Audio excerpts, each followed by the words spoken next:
greatest thing I've ever seen. You're overdue. I just felt it's something that makes you look good, and that's cool, and you know, I'm all for it, but I think you need to tone this down because now it's getting obtrusive to the show. But they can go in the afternoon for a U.S. Hold show, on a second. as they did there, and they Dave? can do 180,000 buys for an afternoon show, which they've also done for All In. So Okay, we hold know on. they can do. We know they can do big. Can I numbers for an continue afternoon. this before you cut me off? We Yes, know go ahead. one thing. Yes. We know it No, might have done well because I'm it went not- on first. I'm not saying it would. Here's my thing, Dave. But here's okay. Wait. Okay, here's the thing. Oh my God, it's the greatest thing I've ever seen. I mean, it didn't mean anything to me. It was just a match. That's the problem, Dave. It should mean something to you. Give him a quick squash win just to show that, like, you know, he's not a loser.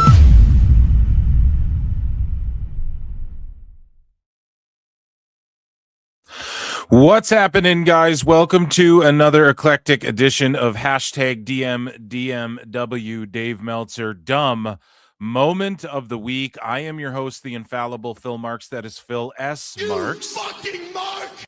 And shout out everybody tuning in across the IWC land.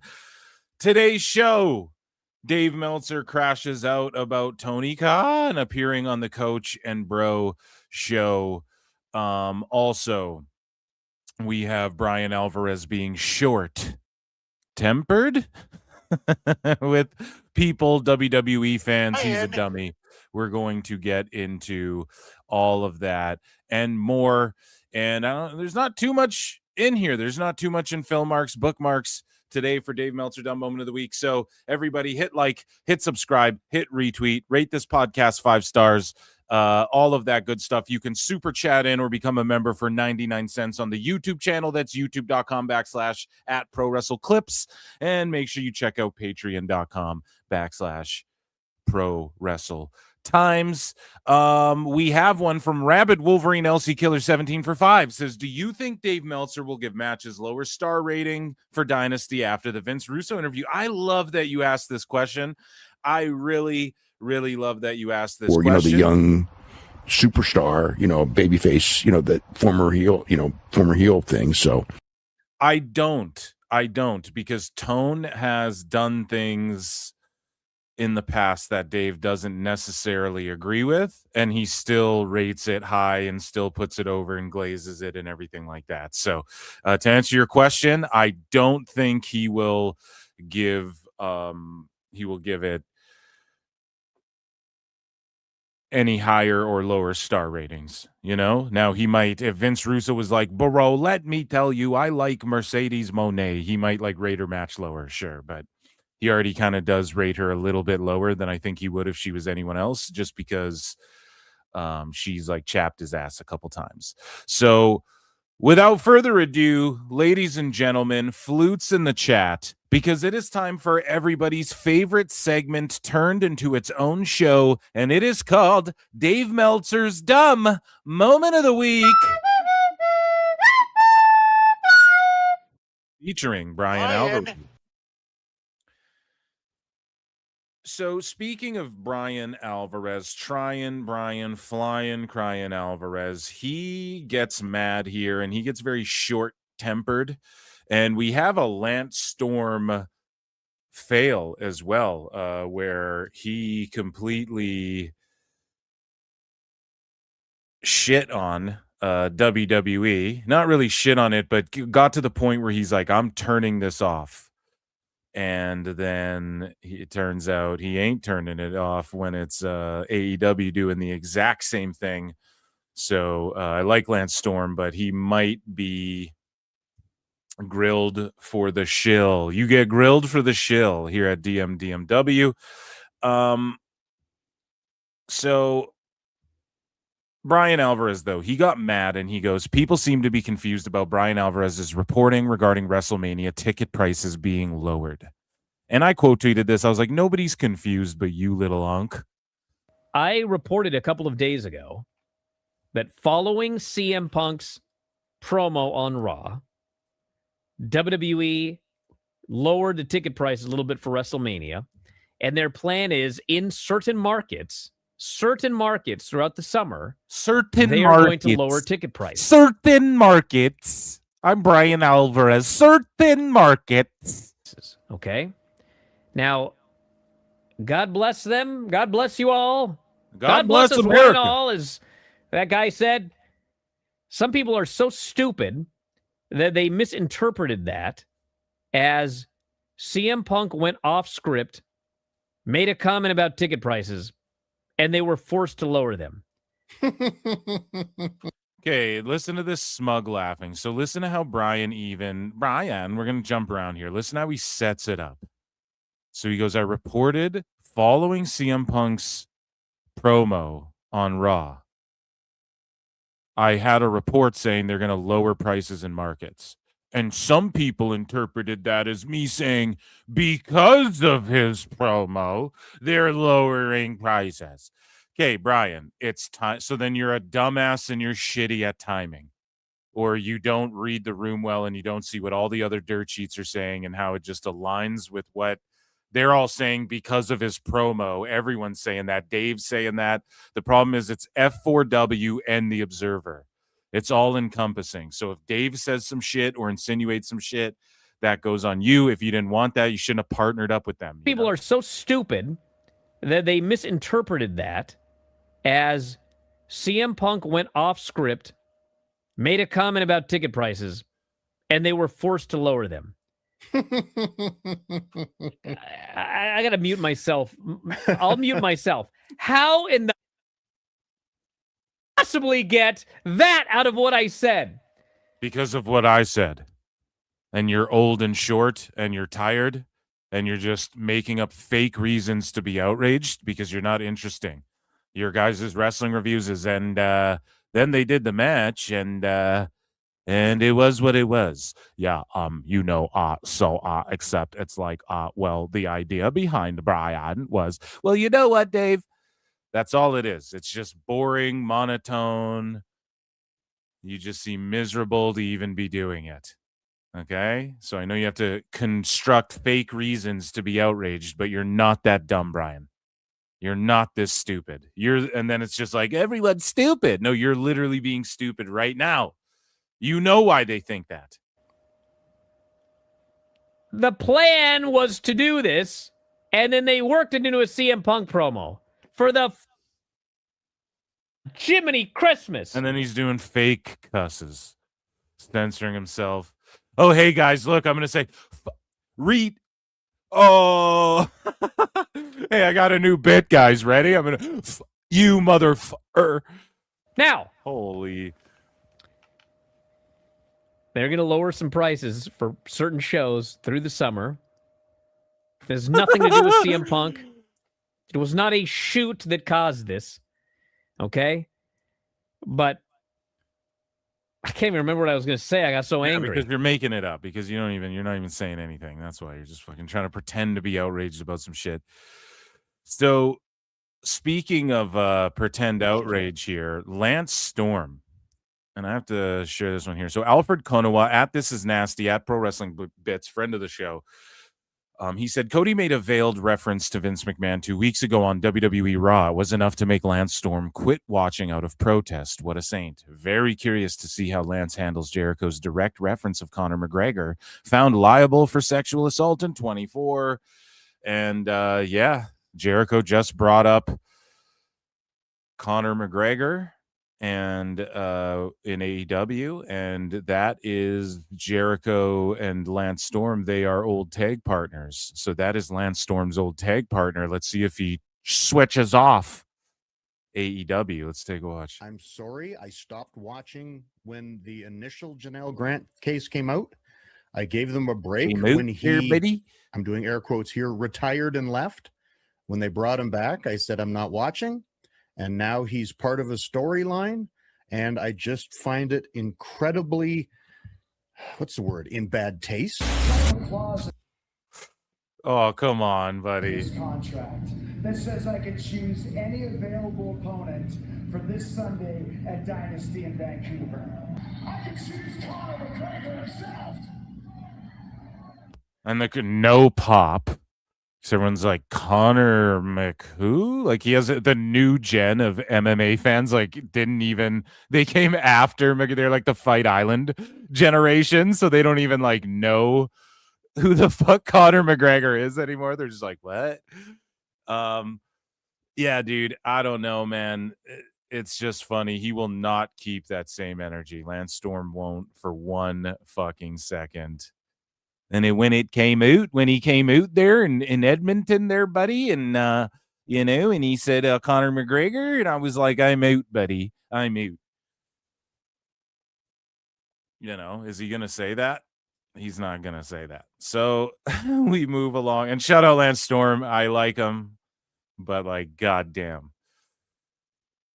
Moving along here, Bryan Alvarez making a short and sweet appearance on tonight's show, but he is short-tempered, and he starts going off about Soul and Zarya and who's supposed to be babyface and who's not. And of course, this was before Stand and Deliver. The thing is they delivered, pun intended, I guess. I don't know, but that match was pretty solid. And Sol Ruka's a goddamn star, and she should be on the main roster. But Bryan, again, was trying to, like, make people... This is the thing he does, right? Him and Dave know this. They're, like, informing people who don't watch WWE or, like, NXT about what's going on, calling it all stupid and shit. And then they want to sit there and go, oh, the people who criticize AEW don't watch it. But meanwhile, I watch all of it. Like, all of it. I watch it on the air. I'm on when it's on, so yeah, let's listen to Bryan just kind of cope over this storyline. Like, everybody gets what's going on. This was confirmed to me. She's supposed to be a babyface. That can't be true. She's supposed to be cheered. Zarya is supposed to be a heel. She is supposed to be booed. When this was written, it was written for Soul to be a babyface. No. And yes! I can't accept that. Yes! That's not what I saw. I watched the show. I took notes. I saw her cut an outstanding heel promo. No. So she continues. It's so bad. You thought sincerely that Soul is supposed to be the heel. No, nobody thought that, right? So what we did is what every person did, and I'm okay with Bry like getting excited and yelling, but he doesn't really give a shit because it's not this outrageous. Yes, she cut, like, I don't even really remember, but yes, it didn't come across well, and it's like, are you the fucking heel or what? That's what you say. It's not you thought that she was the fucking... No, if you're dumb and old and tired, yes, like you, dude. If you're shark-eyed, tired, exhausted, and setting up a WrestleMania 42 grift in Las Vegas where you're all going to go eat Brazilian barbecue together and fucking hang out with Dave Meltzer and watch WrestleMania in Vegas with 15% off, but WrestleMania epically failed and sucks, and there's nobody going to be in Vegas to watch the fucking show, according to you, at the same time. Yes, if you're busy coming up with ways to be faux outraged and you're really short and it's frustrating, you can't reach shit that's high up, and the fucking your wife's the one who reaches for the fucking bowls on the colander on the top fucking shelf or whatever, wherever you keep it, right? I understand you need the steppy stool to fucking to brush those chompers, dude, but it's to be so goddamn angry. It came off. It was okay. They sold the match well. Stand and Deliver overall didn't have the best build, but yeah, I don't think anyone was confused. Zarya's the heel. She does the heel shit, right? Soul's learning. This is why you're in developmental. Why are they in developmental? Well, this is why, because she fucked up and someone wrote her some bad shit, or she fucked up and didn't come across, I think, the way people have been interpreting it, right? Zarya is the babyface. Yeah. That's wrong. But it can't be. And the other problem is the way that you wrote this makes Zarya come off as even more of a sympathetic character. Yeah. You know what this is? This is Becky Lynch in like 2018 when Vince was so dumb that he couldn't figure out why we turned her heel. Why are they cheering her? He was an idiot. And that's what we're dealing with this Soul Zarya thing right now. But at one point, but then in the match at Stand and Deliver, like, everyone got it. We all knew who was healing. We all knew his face. The following NXT, We all got it, right? Like Zarya hit that spear on Soul while she's outside of the ring, right? Like everyone gets it. This was just like, this is I was less outraged when the Bucks exploding super booted Moxley with a barbed wire boot. You know, like come on, dude. I wrote, Calm down. if the plan is to turn Soul heel, this was a masterpiece. It wasn't. But later I wrote, it's NXT. I am still not 100% sure that turning her heel is the plan. Vinny, I'll bet you dollars to donuts that to avoid people pointing out how dumb they are, they will turn Soul. I'm going to be right in the end. They're going to turn Soul heel because they this up so bad. So like when is the cutoff for that? Because you're not right. They didn't fuck up so bad. So what he's doing is he's literally just like, this is what I would call grifting, or not even grifting, but like preying on redax. So the people, they don't watch NXT. They're fucking sickos for the most part that he's talking to, right? And the people who get all defensive over Brian Dave. And this was not this outrageous. And he's like, I bet dollars to donuts. Okay, well, I better get some fucking Dunkins sent over here, bud. Where's my Dunkins? Because I'm going to tell you right now, that hasn't happened yet. So when's the cutoff? Just one day in 3 months when Soul's a heel? Or does everyone get it? And this was just a bit of a misstep. You know, it's just trying to doom and gloom on something so minute, right? And then he just laughs off fucking Darby Allin's phony, cheesy car crash, or like he's gonna just laugh off the Will Ospreay. Yeah, well, you know, Dave. He's not even gonna be like, why the fuck are they in suits? No one knows who they are. You're in Edmonton. Why is Alex Windsor with them out of nowhere? Who are these guys? He won't say any of that shit. But again, just like Lance Storm won't say shit about Jericho bringing up McGregor, but he's all triggered by, they brought up Vince, buddy, and you're bringing him up right now. Should we not watch you? Lance, you dumbass, the fuck? This is driving me nuts. These guys are just boomers. That's all. Shout out all you boomers out there who listen to PWT, but like you start getting old and you stop. He's like, I don't even watch the show. Then why the fuck is Bryan Alvarez talking to you about the fucking show? The fuck are we talking about here? That the only out is to turn her heel and then claim we meant to do this all along. This is classic WWE playbook. Yeah, I don't think it is really. I don't think it's classic. I don't think anything Soul or Zarya has been classic. I think it's, well, maybe. They did the Friends thing and now they hate, but they had to establish like that Zarya knows people and shit so that they could heat her up when they eventually turned her heel. Like a lot of people anticipated them just bringing her in as a monster heel, which I think that would have been the classical WWE thing to do with Zarya. Maybe I'm off on that. I don't know. I think this is more of like a modern, like we're girlfriends, girl power kind of story, you know, that they told. And yeah, maybe it is classic WWE where his fantasy mark booking where they flip her heel because of some shit Bryan Alvarez made up in his head. Maybe that's the case. I don't know. So he just starts yelling about how this NXT show sucks right before Stand and Deliver too. Like, is this not, it just seems so coordinated and fake when it's all of this doom and gloom piling up on WWE right before Mania every fucking year. All of this shit before Stand and Deliver. Brian was trying so hard. He ain't yelling about NXT this week. Maybe he will or has, and I just didn't see it.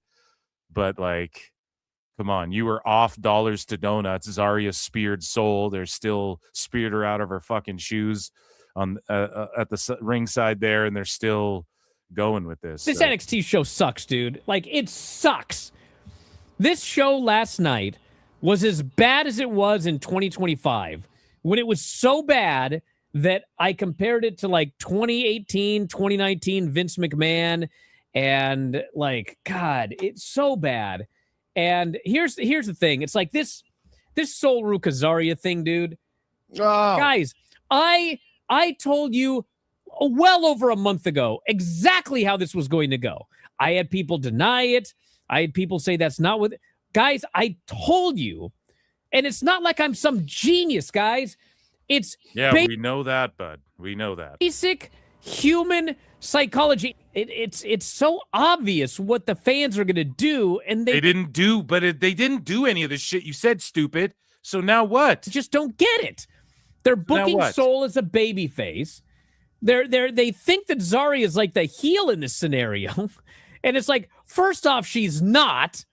Second off, and this is what actually bothers. She's not. Doesn't explain how. Doesn't validate anything. Now, provided this is a clip that doesn't like explain why she's not. Okay. Well, if you read everything, watched every single fucking show, then don't release a 2-minute clip, asshole. Right? You wanted me to hear this part. So, again, they didn't, like, we're a week removed now from Stand and Deliver. Not a week, but like 4 or 5 days. That we had another NXT show at Stand and Deliver. It went down. Everyone got it. Everyone's getting it. It didn't play out the way Bry said it was going to. He's just melting down. So now are you going to come out and start yelling, I was a dumbass. They're not stupid idiots. I actually this is awesome now. He's cooked, man. And this is why, like, last minute before Ava left NXT, and here's my theory, nobody's going to fucking bring this up, I guarantee you. Right before Ava left as GM, what did Bry do? He started all of a sudden, actually, this was really good. This is really good. Ava actually did some really good stuff, you know? And then all of a sudden she's fired. Oh, she starts doing good stuff. They got rid of her. It's just fake. You're phony, dude. People aren't this stupid, right? Like, we see what you're doing. Bothers me the most. You don't even understand your own audience. I don't know if maybe I was in a bad mood last night. And then Tom Lawler, like, I'm not even going to listen to what he has to say because he's just fake indulging Bry. Right? It's like when Bry's talking to Dave. It's like Tom Lawler's just working Bry and he collects a paycheck. So we know that. Whoever is the head writer, if this is Johnny Russo or whoever it is, this guy needs to be and shout out Tom Lawler. Demoted to, like, who is this guy? Vice head writer. Johnny Russo. And get somebody with a clue to play Vince. Bro, let me tell you, it's me, Vince, in disguise. Hand to God, bro, I wore a Max. Nobody even could tell it was me. McMahon to this Russo back in the 90s and, like, smarten this guy up. Like, God. Yeah, I don't know, man. You're still short. So I know your anger won't fully ever go away, but like you definitely were off on all of that, and you bet dollars to donuts. So again, I want some goddamn Dunkins over here, buddy. So speaking of Bryan Alvarez being mad at NXT, here's him again just melting down. Like, people are still defending NXT this past Tuesday. So let's listen. This summer, WWE could be bringing Saturday night's main event to Madison Square Garden. WrestleVote. And it's like you're still melting down about it. You know what I'm saying? Here, I got a couple super chats here. Sorry, guys. Sean Anigans, 158 for 10, says huge support. I can't actually believe all these motherfuckers at Wrestling Observer Newsletter turned this into a full-time job. Legit, bro. You got to kind of hand it to them. You know what I'm saying? And then when you question it, they just all fucking they just all call you grifters and shit. But meanwhile, like, is it not a grift to like be faux outraged or like do the WrestleMania thing? Like, you're doom and glooming Vegas and then you guys are pulling up to do a fucking thing there. Kind of cooked. I don't know. Thank you so much for the support. I'm not a shark. I'm a man for two, says pay attention. Okay. I don't know what you're talking about there. Okay, yeah, thank you so much for the super chat. So we move along here. Well, we're not moving along. Let's get to this clip we have of Bry. Like, people are still defending NXT, and it's like you're still melting down about it, though. So this summer, WWE could be bringing Saturday night's main event to Madison Square Garden. WrestleVotes notes WWE planning a Saturday night's main event to be held at the world's most famous arena July 18th. Date would coincide with Fanatics Fest 2026, a convention in New York City that WWE and its stars are involved with. Saturday night's main event date has not been officially announced by WWE. That could change soon. They'll be at Madison Square Garden for Raw next Monday, and the theater at Madison Square Garden for NXT on Tuesday. Oh my God, NXT. You realize that like this NXT show on Tuesday was so ungodly terrible. It was just a horrifically booked show. And it was one of those things where I ranted about it and they clipped it up on the site and they put it up on the internet, and yet all these fans, it's better than Collision will ever be. It's actually a great show, blah, blah. 1992. Okay, I'm not a shark. I'm a man. For two says 1990. Oh, right. Pay attention. Exactly. And that's what Bry thinks too. Like I'm supposed to pay attention to every fucking thing. It's a 2-minute clip. You put it up. I'm reacting to that. I don't give a fuck what else you said on your show. But yeah, exactly. Cleveland, 25,000 tickets. Fuck's sakes. And meanwhile, you actually hear from people at NXT that are like, yeah, that show's just terrible. It was just terrible. So people who work there, again, Elbu was saying that, people who work there who fucking like the product better or whatever, Hangman, Bagwell or whatever. But the fans, they got to defend it to the death. Got to defend that show to the death, even though it sucked. I don't think people defend NXT to the death. It's either you really like it or you really hate it, but he's trying to make it out like NXT fans are sickos or something. And like, yeah, maybe the ones who go to the show every week, but they're not. NXT gets criticism, just like SmackDown gets shitted on when it ain't good. WWE fans are at least fair because there's mostly people who are just fans of WWE. Bryan's initiative is like make people think NXT sucks and that the even though Dave Meltzer's giving them 5-star matches and shit, and that the writing's horrible, and what else? That what was he saying there? That it's good. Oh, yeah, it's good when they fire people. Sorry, what I was saying before was Ava Rain leaves. He's like, oh, it's good. All of a sudden they're firing people. That's good. No, dude, we see what you're doing. We see through your bullshit, and people are getting tired of it. And speaking of getting tired of it, Bryan Alvarez himself, trying Bryan Alvarez, okay? Bryan. He's getting tired of Dave's shit. So I don't know if Bryan is just like mad at someone in NXT and he's got some vendetta. I don't know if this is like his humiliation ritual to be like, they suck and don't watch the show and they have sickos, even though they fucking don't. Like everything he's saying, he should be saying about AEW, realistically, just like Pat McAfee. I don't know if fucking Dave is like humiliation ritualing him all year. This is like this year's humiliation ritual. I'm not sure, but Bryan is starting to get fed up working with Dave. So Dave always records the Observer Radio early Fridays for Garrett, while Dave's life partner, Bryan, and that's the thing, man. Bryan's a little cuck. Like Garrett and Dave never really bicker. You know, Dave goes out of his way for Garrett. Garrett's his guy, but he's kind of like the side piece. And then Bry's like the old wife at home, getting cheated on, getting slapped around, being fucking, he's cooking dinners and all this shit. And then he's got to argue. He's got to hear the arguing and the anger, right? And then the side piece, Garrett, radio phones in and fucking... it's all lovey-dovey and they have a great time and everything like that.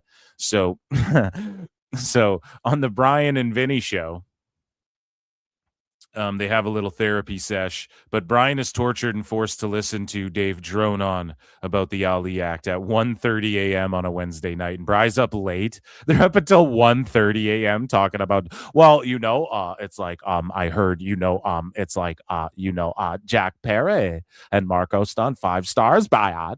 And I pushed for Tony Khan not to go on Coach and Bro. Right? So Bryan's just getting fucking tired of it. Let's take a listen. Shout out Meltzer said what? Give him a follow on X. Ooh. Brian Rose is in the chat right now. The other Brian on this website, he says, confirming NXT was terrible. Oh, yeah. Oh, yeah. And it starts with NXT 8.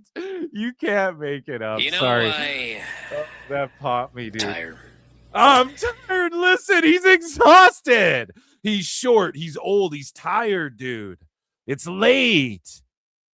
Wednesdays, Observer Radio always starts so late. So tired. We always start late, and then he has to go into some Like, he spent like 20 minutes on the Ollie act. We're talking Oh my God, he's destroying Dave Meltzer. Oh my God. The breakup's happening. It's coming. It's over. Prenup. Holla, we want prenup. We want prenup. Who gets F4? Does Dave take it in the divorce? I don't know. Lex. I don't know. Me neither. about boxing at 1:25 in the morning. I'm like, oh my God. I haven't even started the review yet. And then I go to bed. I'm tired. I wake up the next day. And then today, it's like, this is my writing day. Thursday and Friday are my writing day for my new book, everyone, Pro Wrestling for Dummies. Oh my God, yeah. Brian, you meant to write Pro Wrestling by Dummies, okay? By a dummy, right? It was a typo, bud. And I got up, made my way through a workout somehow. Brian's the last guy who should be writing that book. I did Observer Live. I ate, took a big old fucking hit of caffeine, and I just started writing and writing and writing and writing and writing. It seems like everything he does is like he doesn't want to be doing it, and he doesn't want to. He's like angry that he has to write this book. Nobody asked you to write a book, asshole. And you're tired and you're burnt. Take a break. Just take some time off the Observer, dude. No one will. Lance Storm and Filthy Tom Lawler got it, buddy. And Vinny. Shout out Vinny. And writing until my brain was numb. And then I ate. And then I finished this chapter here. I'm 75% done, I think, as of right now. And I am spent. Can you tell us the subject of what you He's tired. He needs rest. He needs a vacation. You're tired, buddy. Pump the brakes. Quit watching NXT. At least, hey, Brian, at least take NXT off. Can we do that if you're that burnt out? Jesus Christ. What are you about today? Today I had to write about miserable, dude. Why are you writing a book then? If it's this fucking, I cranked out 75% of the book that morning. I was just writing and writing and writing, and boom, 75%. Territorial era. Can you imagine? This will be covered in one day, I'm sure. God. Jeez. You know how many territories there were? More than 3? There were several territories. Oh man, that is fucking hilarious. F1 WGP7 gifted 5 Pro Wrestle Clips memberships. Let's fucking go. Huge support. Thank you so much. Round of applause, everybody, for F1 WGP7. Let's go. You guys are digging the Dave hatred today. I am fucking glad. That rules, dude. Thank you so much for the huge support. Oh, man. Chat, is this not fucking unbelievable? Bry's just so tired. See, I speak no lies. He's burnt. You can see it. He's old. He's short, right? It's just getting to him, man. And Dave's getting to him. Okay, Dave's getting to him. And now we're gonna really dive in to the Dave Meltzer stuff, right? So we got WWE stuff. We have AEW stuff as well when it comes to Dave. And we have some TNA versus AEW stuff, which the war is heating up, and I am so happy that it is. And like seeing things like New Japan trending right now, that warms my heart, But one thing Dave did, which we all knew he was going to do, was fucking crash out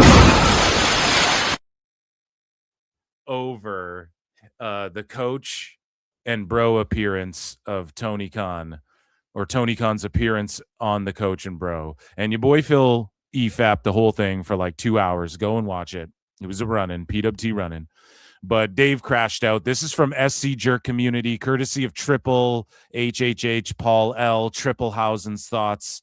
And so here's Dave Meltzer getting so mad after Tony Khan confirmed that Dave Meltzer told him not to go on that guy's show. Tony Khan. So we know that he's consulting.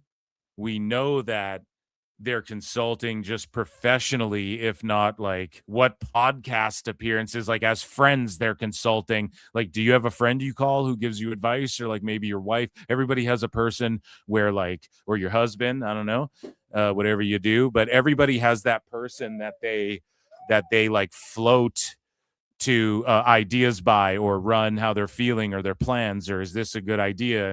And it's always someone, typically someone you can trust, right? So Tony Khan trusts Dave Meltzer enough to come to him, or at least take advice. And let's say he didn't even go to Dave and ask, hey, should I go on this show? Dave at least floated that advice out there, had a spurg out on X, and he fucking talked about it on the Radio Observer show.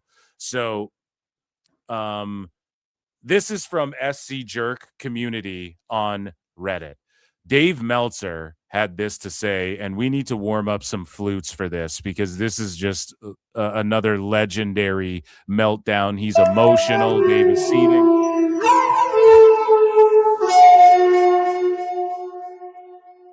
He's losing his hair. The fucking Just for Men won't hold. And it's because Bry is getting tired of his shit, and Dave is getting tired of Tone's shit a little bit. And so Dave goes, Coachman said, I told Tony, when in fact I never even contacted Tony once. Evidently, others who heard the show and listened also said Tony never said I contacted him. Why would I? Just said I wouldn't do it personally in the same situation on a show. So perhaps Coach and bro, let me tell you, perhaps they interpreted what Tone was saying, because Dave did just suggested on his show. However, what the implication is there is that Tony's listening to Dave like gospel. Either Dave told him not to do it, or when Tone listens to Dave's show, he's like, yeah, he told me not to do it. Like, he takes it personally what Dave's saying. And this is what motherfuckers have been saying for a long time. It's almost like a dog whistle. Like, we know when he's talking to Tone, and Dave stooged already. Tone called me in 2019. Tone, you've called him on the air. Not to mention, Dave stooged that he pushed for FTR not to fucking do the overrun thing on the pay-per-view. You know what I'm saying? So we move along here. Dave Meltzer says, Russo doesn't even read. Now, hey, this might be a based Dave right here, okay? I don't know if it needs another based. No. When Dave says, like, Russo doesn't even read, he literally means the Observer. Like, this is how much of I don't know what the word is, a sociopath Dave is. When he uses the term read, he literally just means like read the Observer. Like, the word read in his vocabulary, in his mind, in his universe, in his bubble, means the Observer. Why would you read anything else? But also Vince Russo likely doesn't read at all. So I'm with him on that. He could be both, I guess. Yeah. But Vince Russo, yeah, he says like one thing, and I'm not even trying to hate on Russo, but it's just the truth. He says one thing, and then it's the complete opposite when he's fucking on the air with Tone, as far as like, he was funny. He was sort of comedic relief, but he's like, I haven't watched wrestling in 5 years. I haven't watched AEW. I quit the wrestling business. Now I work in JCW, and let's work together. Tone, bro, we take over the wrestling business, you know? So he's just talking out of both sides of his ass. And so he claims he wouldn't even understand if he did, and constantly attacks. He never, see, here's the thing. Dave is mad that Vince Russo laughs at and felts Tony Khan with Jeff Lane, like him drinking triple cups and him, Steamboat Tone videos and shit. Like, we all do that. So it's not an attack. I'm under attack. Tony Khan's under attack. He's the quartering. He's under attack. But listen, it's like, it's not an attack, bro. We're just like making fun of shit. Like, it's just the internet. Like, don't upload the live off the Super Yacht Kismet if you don't want people to laugh at it. People do the same shit to Triple H. Is it attacking? Or is it just like, I don't know. Is it just making fun and having a goof? And you know what I'm saying? So they don't, Russo's never really attacked. Tony has been like, he is a mark, bro. Let me tell you, I know a mark when I see one. It takes one to know one, bro. Right? maybe he said some shit like that, but is that really a big deal? I bet Tony Khan's called people marks, right? I know Dave thinks that's like the N-word to call someone a mark, but either way, he's just super. Dave just doesn't like, he takes critique or criticism or refutation as an attack. They're attacking me. You know what I mean? It's like, no, dude, we're just reacting to what you're saying. We're just pointing out a flaw in your logic or perhaps challenging your news or your credibility. And it's not to take anything away from you. It's just you want to be the person who's the voice of the fucking news and shit. Oh So, my like, God, it's the greatest thing I've ever seen. To do? So he goes, and I'm the only major reporter I know of who even touches JCW coverage. So you want to be a major reporter, but no one can criticize you, and you're the only one who touches JCW, but everybody's been talking about JCW. It's the topic. How does Kit Wilson's music go? I'm the topic. Everyone's talking about JCW, so what are you talking about? Dave Meltzer says, whenever anyone anywhere in wrestling talks about drawing the casuals or appearing to non-fans and doesn't talk about the company that has 35% of its audience fitting that bill and figuring out how they did it, their knowledge is woefully out of date. If they talk about it with that knowledge, you can disagree, but at least you know they follow today's fan base closely. So now listen to the cope. He's sitting there like, I analyzed why CMLL gets the most casual non-fan retention and appeal. Like, Dave, okay, that's WWE does that better than any company. And you just mauled and cry over everything they fucking do. So, like, what are you really talking about? Unc Dave here just fucking losing his mind. You can disagree, but at least you know they follow today's fan base closely. That has 35% of the audience fitting that bill. And then where does he come up? It's always like 35%, Bryan. 25, 30. It's always like 25 to 35% he makes up. Coach has zero clue, no insight, never in management, knows nothing outside WWE. There are dozens of right ways to do this, not one. Dave, if you want to be the challenger brand, all the ways that Dave thinks is the right way have never been proven to be the right way, or other people did it, then Dave just goes, look, that's a right way, but then it hasn't been replicated since like All Japan in the fucking 80s or whatever. You guys know what I'm saying? Like in the 80s, WWE was on top. In the 90s, they're on top. In the 2000s, they're on top. The 2010s, the 2020s, they're on top. So yeah, they've figured out many ways to do it throughout time as well. That's where Coach was. So he knows the ways that they did it then that might work. He might know some ways, not even to try and defend Coach. I think he goobs it up, right? It's a guy who's like proficient in golf, proficient in UFC, proficient in NFL, proficient in pro wrestling. As far as like commentary and his quote unquote analysis, I don't know how proficient you can be in all of those different things and being like the most on point motherfucker, you know, a master of many and a general of many, a master of none, or whatever the fucking old saying is. I probably just butchered it there, but yeah, it's just like all the ways Dave thinks is going to be the number one, like, yeah, Kenny and the Bucks and what they're doing in New Japan and shit. That's never worked. It's never been the number one shit. And I was watching WWE Vault or WCW channel. I forget which one. I think it was the WCW channel. And it was like the rookie year of Rey Mysterio. And man, the way Mike Tenay and Dusty Rhodes and these guys get over the concept of like, here's a guy from AAA. He's here challenging in our cruiserweight division. The way they would get it over was masterful, and that shit was secondary. The shit that Tone and Dave thinks is the most important shit, that was always secondary to getting the maneuvers over and this fast-paced style of wrestling that might be new to some, and getting over like the lore and the story of like what they're doing in their match and shit. And then it was like a side note. Mike Tenay would be like, and if Rey Mysterio wins this, the legendary Mexican promotion AAA will hold half of WCW's current championships. And Dusty Rhodes is like, oh yeah, that's right, Daddy. That's right, Mike Tenay. And then it would just move on to, now you see here, Rey Mysterio is not if he can't move, Dean Malenko's working that left arm over, Daddy. He can't move, he can't fly, he ain't gonna, you know what I'm saying? Like, that was always secondary instead of Excalibur yelling at us about fucking. So you guys get it. I go off on this shit all the time. Dave Meltzer's just so out of touch. He has no fucking clue what works more than anyone. I would say Coach and Vince Russo could team up and probably do better than Dave would do if he had fucking Tone's resources, you know? He said once that pro wrestling could never be successful on TV on a Saturday night.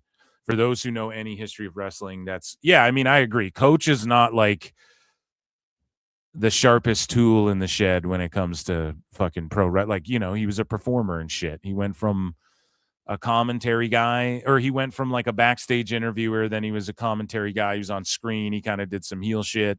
I'm sure he did some stuff backstage like that we don't know about. But yeah, is he like, I mean, did he come from like the Vince school of thought? Possibly, whatever that means, you know, but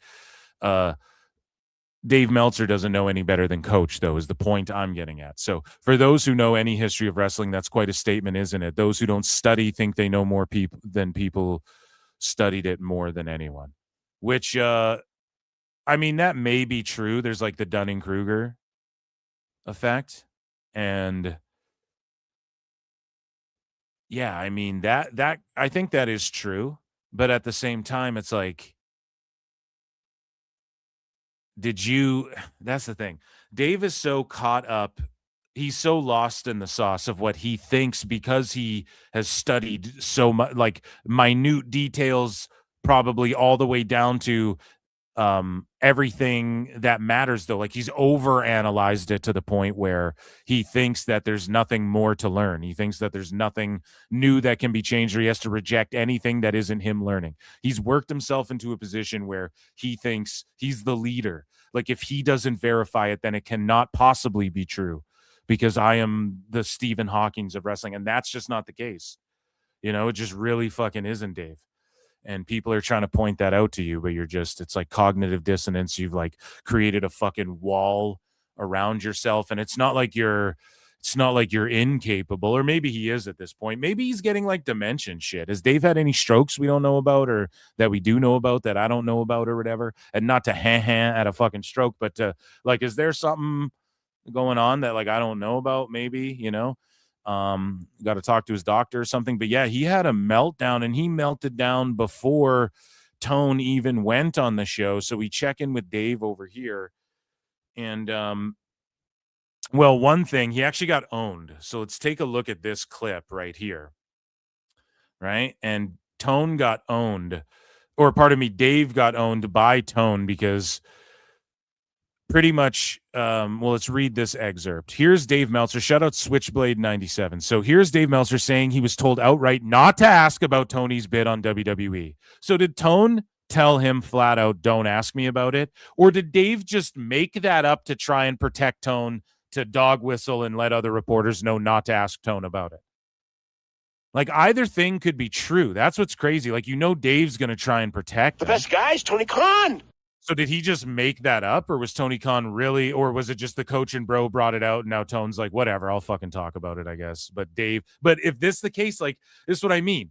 Dave, you're a shill. Tone told you not to ask about it, so you ain't even going to ask about it, are you? Meanwhile, Tone's going on Coach and Bro. Tone's going to be on Keeping It 100 coming up soon as well. So stay on the lookout for that. He's going to return to K100. They're going to ask him about it. But you're a little butt dog, dude. You're a little fucking butt dog. You're a little whipping boy, Dave, and you do what Daddy Khan tells you, dude. It's now Daddy Khan. I think Dave's been Khan's son this whole time. So I was told outright before even asking about the subject that the two subjects Tony Khan will not talk about are Tony Storm and the story about his company putting in a bid to purchase WWE in 23. Storm did an injury angle on television and did an autograph signing over the weekend, not selling any injury at all. You know what I'm saying? So he's like, don't Don't ask about it. And Dave's like, okay, Daddy, I swear I won't. Covered back in 23 all of the different. And he just got cucked, and that's why he's melting down. They don't know anything. Really? Because they know more about this than you, bud, because they fucking actually asked him. And they weren't afraid to do it. And they were doing journalism, some shit you don't do no more, Dave. Different people who bid shills. to buy WWE. And it came out that a company that you own. They might be trying to get jobs, but they ain't shilling. Bid about $6.9 billion, I believe, to buy the WWE. Why did you do that? I was very interested in. I put out a tweet about this too. I was like, monopolization, Vince McMahon, MAGA sex pedo defender or whatever. You know what I'm saying? Because that would be Tone dealing with all that if he bought WWE. He wanted to do it knowing that all of that was a possibility too. So where's Elbu going? If you like WWE, that's you have internalized racism. Remember when he said that about like Tyrese Halliburton or whatever the fuck? Or like not about him, but he said that. And then he had like, I think Tyrese Halliburton on his show. And he was like, nah, dude, WWE is where it's at. You know what I'm saying? So Tony Khan has internalized racism, MAGA, pedo defender, Vince, sex criminals. Is that what it is?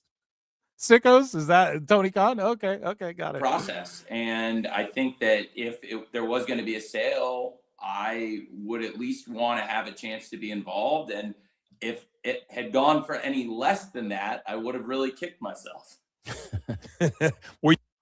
So they just asked, dude, it's what it is. And Dave was just won't, he's not a journalist. He's a shill. This is why we think you shilling, dude. So here's Dave Meltzer again, before it even went down, I believe. Yeah, this is before it went down. And Dave's like, I wouldn't do it. How dare you do it? Why would you do that? They questioned you before, Tone. Why would you do it?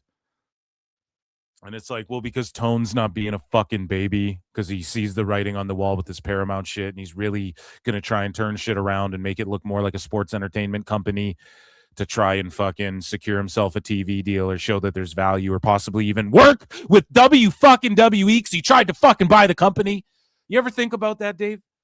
You ever think about that fucking New Japan ain't the end-all be-all and fucking ROH 15 years ago ain't where everybody wants to be? Tony Khan's on Russo's podcast. Number one, he is plugging a pay-per-view this weekend.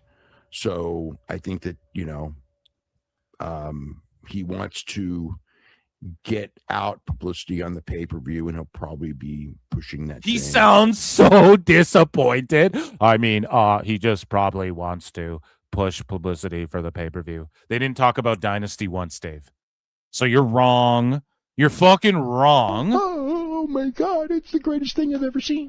Like Bryan talking about Zaruka, you're fucking wrong again. He didn't even talk about Dynasty once. I don't even think he plugged it. He plugged his fucking dying MacBook in. He didn't plug anything. I don't even think he said, we're on TBS. I don't even think he said that. Okay? Learn, baby, learn. Meltzer Inferno. I think that maybe going on that show too right now for him is kind of like this thing of, you know, they can go out there and these people who have said all this stuff about him for years and years and years, and you can kind of go out there. They and didn't say all this stuff. They just laughed at him like choking on water while talking to Ariel Helwani, and they laughed at him being triple cup Tone. He even had a fucking T on his cup, dude. It was the funniest thing, dude. I swear to God. It was like one of the funniest. It popped me so hard. Go and listen to my EFAP. Go and watch my EFAP of the whole Coach and Bro show. Shout them out too. Shout out Coach and fucking Bro. That was a great. I'm glad that they did this interview. Gave me tons of good content. But like, look, you know, like we're successful as hell. And like, look, we're successful as hell. I'm going to go on there and be like, look, we're successful as all get out. Meanwhile, wrong. That's not what Tone did. They said, yo, you have your audience, right, Tone? Here's how we can get it bigger. Or what, like, you know, there's an audience outside of that we want you to get. Tone goes, well, you know, we fucking like with what we're rocking with. We like the people we have. That's what Tone said. So it wasn't, oh, we're super fucking. So he didn't do anything. Dave's just coping and fucking before it even happens. Well, it's just like, hey, we're successful as hell.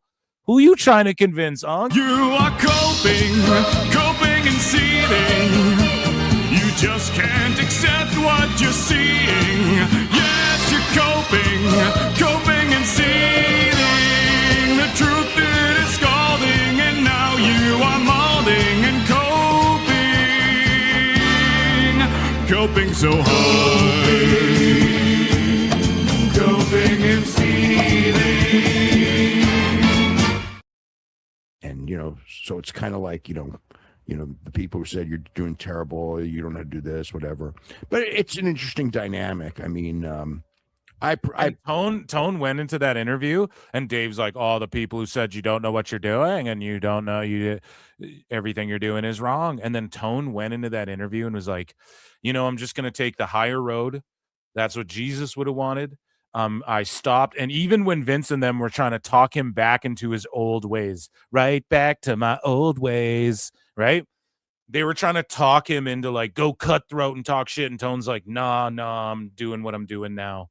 And it was actually bass Tone, and Dave's like, nope, you can never learn. Since day one, he's been A1 since day one, Bryan. He never learn anything. He should never change or evolve, and the show isn't more WWE. There isn't more promo packages. There isn't more vignettes. There isn't more recaps. There isn't more advertising for All In. There isn't more fucking promo segments where they're talking back and forth and shit, Dave. There's no contract signings and returns and where it's just an entrance and then Jericho leaves the ring, then it goes to commercial, Dave. They aren't doing any of that, huh? They aren't WWEing it up, and he's not talking shit. So Tone's changed, but Dave's like, nope, from day one, who said he couldn't do this, blah, blah, blah. Meanwhile, Tone was like humble and like, nah, dude, I'm not going to fucking do that anymore. I'm not going to, whatever. He didn't even glaze himself. We're super successful. He was just like, we're doing things this way, and this is the way I see best, and I oversee everything. And I'm not saying you got to agree with everything Tone said, but like he just went in there and the complete opposite. He's like, no, I kind of learned from my past, is what he said. Like, I kind of am choosing to take the high road now. Dave's like, nope, they all said he was wrong in the beginning. Yes, we were right. He was wrong to go after Shawn Michaels and Triple H and them, and not because poor WWE, and not because like it's morally wrong, but just because of how it backfired, like everybody said it was gonna.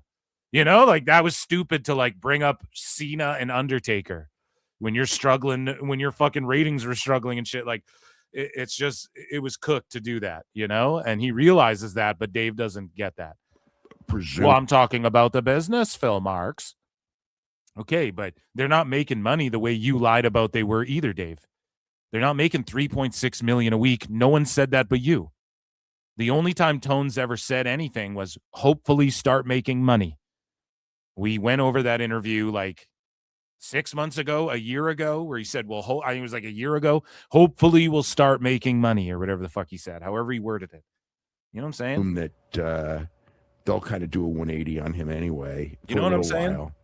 And, maybe if he doesn't hire them, maybe they'll go right back to where they were. But it's an interesting concept, he's not going to say anything bad about any of these people who do nothing but talk bad about him. I think the last time, I think he reacted to an Eric Bischoff tweet. And I think maybe after that, he just an Eric decided Bischoff that no matter what he does, I guess it's the old thing of like, I'm just going to say whatever. I don't know if I was muted, chat. Let me know. I'll check in in a second too. Sorry, I didn't see that. Just compliment them, which I'm sure he'll be doing. Kind of weird. I mean, like I would just say that like, if there's people who are criticize you in good faith, and you want to do that, it's one thing, but when it's bad faith people, do you really want to do that? I mean, it's not even giving them publicity. It's just like they're bad faith people.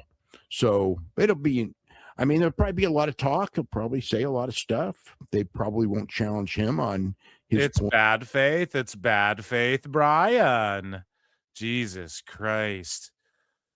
Points.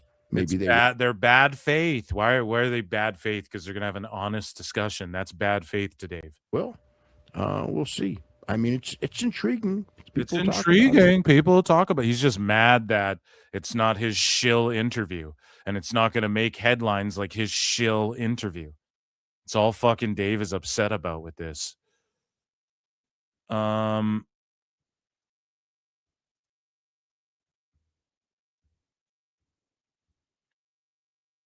Yeah, here. Okay, no more coaching bro stuff. So that was his meltdown over that. I'm not a shark, I'm a man. Member for 1 month. Took a few nice little peach-colored Tony vitamins last night and downloaded WWE 2K26 New Gen and Golden Era Creator Wrestlers until 3 a.m. Yeah, dude, I got a pretty sick. I got a Jericho. I got a Benoit where I'm just working on the moves. I got an Oli, like all the 4 horsemen. I did Tully, Flair, Oli, and Arn. I'm trying to find someone get an Onita and an Inoki up there. Like, what are we doing on community? I'm on Xbox, dude. We should do an online GM mode. Eric Bischoff, who knows more about the business than Dave. Also, Dave challenged Eric to run a successful show. Now Dave never mentions that. Exactly. Same with AAA and Conan. Was I muted there, chat? I might have muted myself when I was going off as well, but let the butt hurt flow through you. Dave says like more than a Valley girl. Yeah, he's a Valley girl. It was a joke. Main event in 1 minute. They think Jesus was like Bob Backlund, but not Hulk Hogan. He's still a prophet, just not the Christ. Okay, what are we talking about? Let's not get don't start preaching your fucking ideologies over it. No, I'm just joking. You know what they say. Okay, let's continue because now we just have Dave like talking about WWE and AEW while on the topic of tone in AEW. Here's Dave and Bryan recapping and talking about AEW and actually kind of criticizing it for being a little bit cheesy at times. Okay, so let's check this out. Your diverticulitis is at a place where your intestines could explode. And they did this last week as well, so this isn't a rehash, but it's just more of them being like, well, this is kind of phony. And Kenny Omega, he's better at just cutting his promos. He should cut the goodbye, kiss, kiss, goodnight, bang, finger, bang, bang. He's just cut that out of your act, dude. He's doing better on the stick. I don't like suit Omega. I don't like that shit. But I will say this. Like, he should just dress cool. Like, does he not know? He either comes out dressed like a schlub, like he just came from the gym, or in like a nice suit. Buddy, just dress cool like you did when you were like Bullet Club, leather jacket, leader, fucking do that shit. And cut out the cheesy punchlines or whatever, and don't do the phony overacting. Just talk shit and wrestle, you know? Your life is on a fast winding clock. Doesn't this like make like AEW like Dave sound like should we horrendous? Should we just get to the point here? Okay. So yes, they're telling a story. Bry's fed up with Dave here. It's like 2 a.m. He's like, Dave, I got fucking children. I got a family. Okay, you old son of a bitch. Who cares? Let's just fucking break down. This was shit. Bry just wants to go, this was shit, but he can't, or Dave will cut him off. Where at any moment, Kenny Omega could die. Kenny Omega could die from a wrong blow at any point in any of these matches. What is this place? Kenny Omega could die at any time of diverticulitis. Will Ospreay, like, his neck is shattered again, but like he's getting in the ring after taking a brain buster on the floor outside. The doctor's like letting him decide, and then like I'll say that happens in other companies too. I know this guy likes stories like this and everything like that. I don't think that AEW fans everything really like this, and you can get with that, or you can get with this, Bryan, or you can get with that, Garrett. Want Bryan. Kenny Omega and Will Ospreay to constantly be rhyming Bryan. Let's go. That store.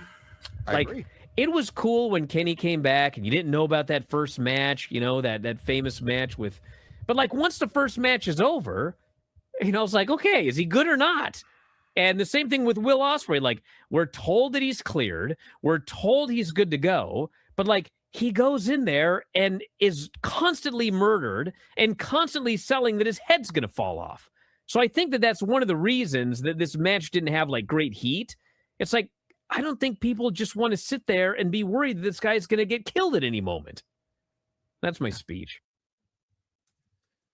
Yeah, I mean, he's being fairly critical. I don't know why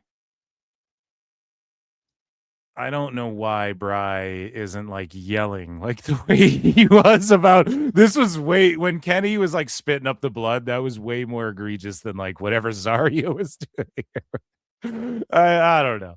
So we move along here. Here's Dave talking about the same issues with the Raw viewing experience on Netflix every single week, Brian. Getting ahead of myself here. Goddamn. So here is Netweek coming to you soon. Download it, guys. Link below.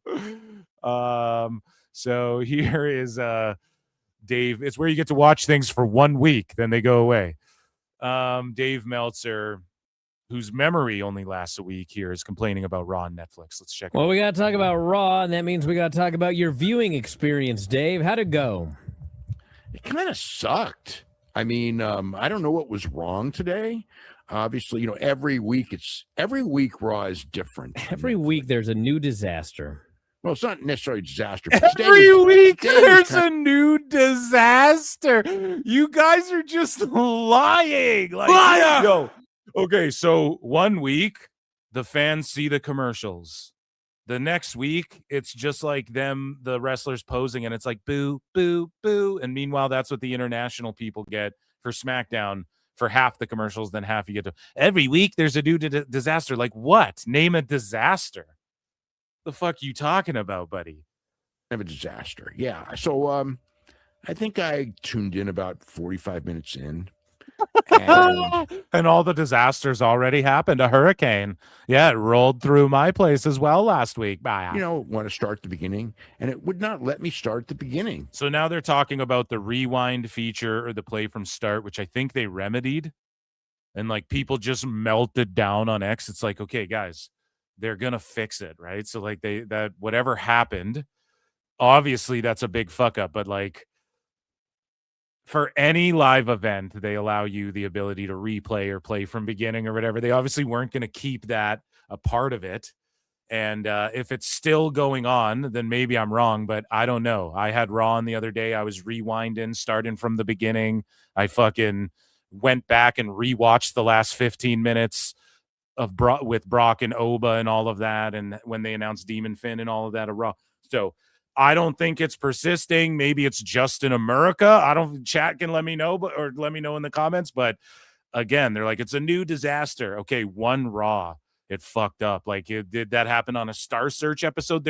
It's new. They're like new to doing live shit all the time, and then they keep adding the ad timers as well. Like I notice whenever they switch the way they present the ad timers, I notice there's always like a fuck up of, oh, the audio isn't working for like 4 minutes, and then but it's not like a disaster. A disaster is when a Taco Bell commercial start, like it's going to be on replay. That's the whole point of streaming, right?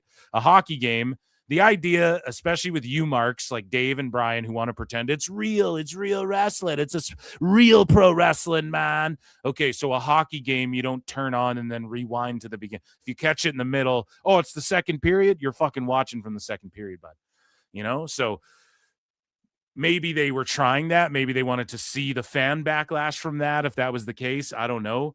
But again, it's like a disaster's like Taco Bell commercial coming up when you're trying to get Jack Perry over, or fucking all of a sudden refunding all the Amazon pay-per-views and then barely covering it. That's a disaster. Oh, fuck, we have to refund all of the Amazon pay-per-views because the feed's blacked out. And Tony Khan's got to turn his comments off, and Dave Meltzer's going to fucking put a one-liner in the Observer about it this week. That's a disaster. I could only start. It was a Becky Lynch.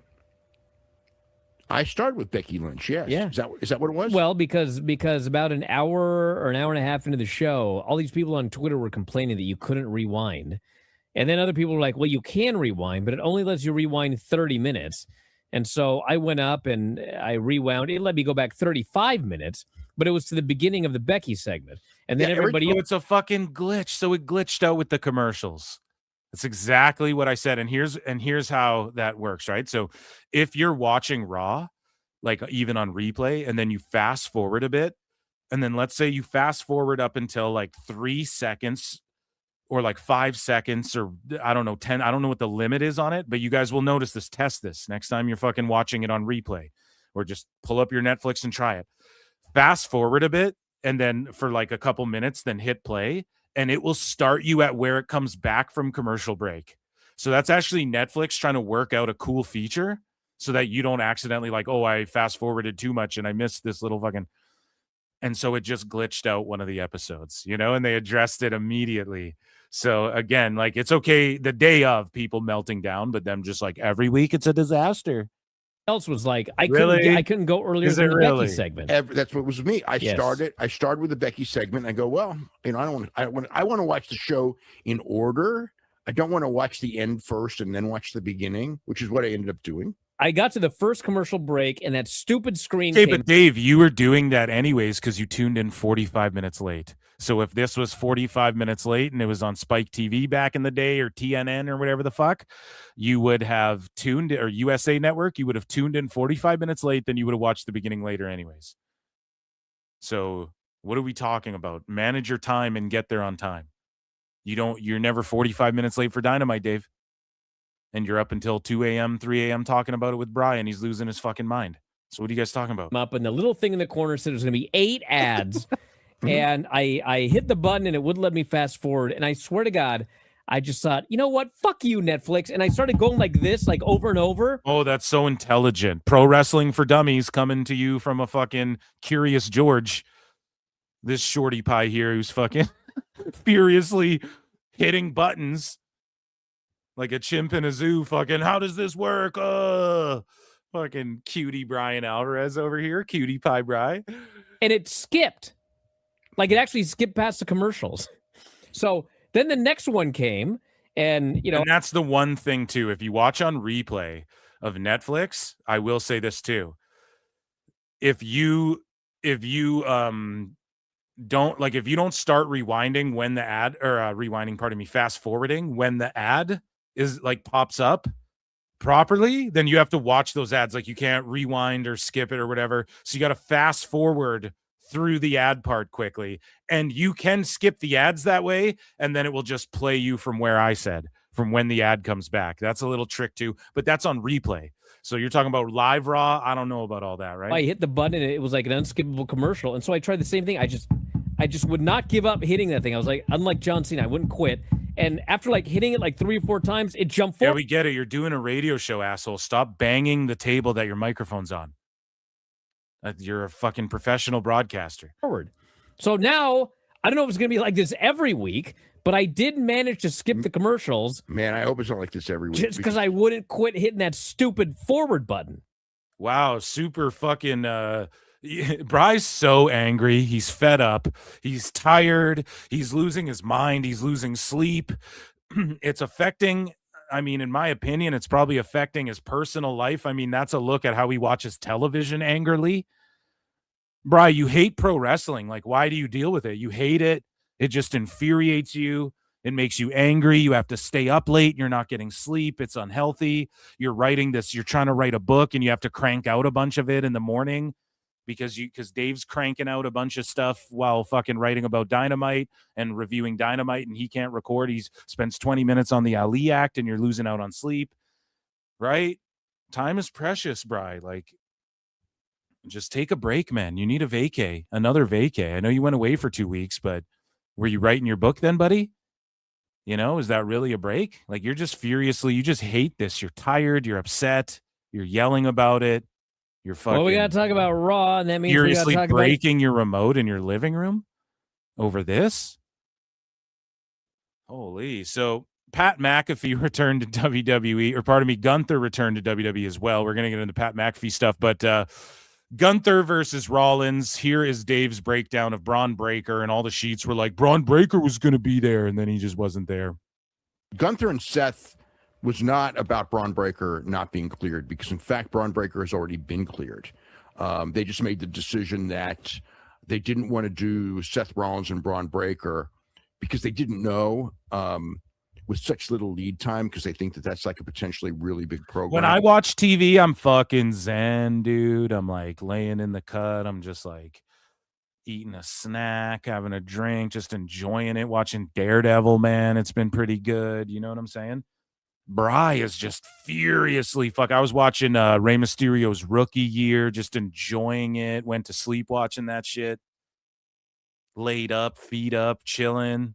Fucking Bry's furiously on the couch, on the pull-out couch, fucking, oh, why doesn't this work? Meanwhile, he's like using he's using like his Blu-ray player remote on the So the decision on Gunther being in that match actually took place several weeks ago. It would have taken place shortly after Bronson Reed tore his biceps. You know, it was one of those things where I don't know if I think this could be wrong. I think that it was going to be Seth and Logan Paul and then Reed and Austin Theory in the tag team program. It could have been Seth and Bronson Reed and then the same tag team program with Theory and Theory and Logan Paul. But the point is that the Bronson Reed injury opened up a spot because one of the Vision guys was going to be facing Seth, and it wasn't going to be Braun. Once they decided it wasn't going to be Braun Breaker. Braun Breaker and Seth are going to do a program. I don't know if it's going to be for SummerSlam. I don't know when it will be. Could be after Mania. Again, like anybody could just say any of this. So, yep, he wasn't planning on doing Braun Breaker, but they will in the future. No shit. But they want. We all watched the show, Dave. They didn't want to. They didn't want to do the match on with a 2-week build, so to speak. So they went with Gunther, and that's been decided. Like I said, that was decided shortly after the Bronson Reed injury. You don't know, Dave. You don't know because all the stuff on the whiteboard on Unreal, you're like, all of that was correct, and then they don't do any of that. And then you're like, they changed plans. No, dude, they erased it off the whiteboard, then told you. So you don't know about what the deal is unless it was months ago. So shut the fuck up, bud. So here is Dave just glazing Kendall Gray, and I said this, man. And Dave, here's the thing. He puts Lola Vice over too, and he's like, they should probably go to AEW. And this is what Dave does. And I've been personally thanked by people in the biz for calling Dave out for this shit. Just how he affects people's fucking jobs and how he tries to persuade. And a lot of people call it out, but you get thanks, okay, for this. And not that Kendall Gray sucks or doesn't deserve to make all the money, but she doesn't deserve it all right now to go sit on the AEW Women's Champion and have no one care about you in AEW. She doesn't deserve it all right now. She's still laying her body of fucking work. She is talented. She is going to be a top woman in the biz. And she's going to have a bright future. Everybody knows that. Everybody can see that. Dave's now glazing Lola Vice because of this match.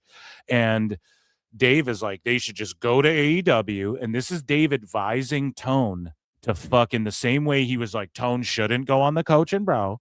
He's advising Tony Khan to hire them, give them all the money in the world. And he's trying to dog whistle. He's trying to signal to her, hey, you'll make millions. I'll make sure. I got Tone on speed. The best guys, Tony Khan. You'll make millies if you go there, right? And Kendall Gray needs to denounce Dave, and in the way that Nathan Frazier did. All Nathan Frazier did, and I always point to this, right? Dave was like, Nathan Frazier, 5-star. He should go to AEW. He'd be treated like blah, blah, blah. He's saying the same shit. And then he rated one of Nathan Frazier and Axiom's matches like a 5 stars. And then Frazier quote tweeted it and went, rare Dave Meltzer W. Dave's never glazed him since. You know, poor people don't like AEW. And so Kendall needs to just do something like that. But again, she doesn't want him to not glaze her, right? Like he doesn't want him to not Nikki Glazer.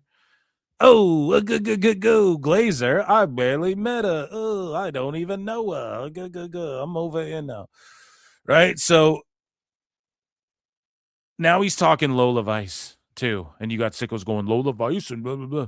She would never go to AEW. She flat out said that in an interview with Ariel Helwani. Dave, you would know that if you studied and learned. This just in, we have confirmed that Dave Meltzer fears PWT and flutes.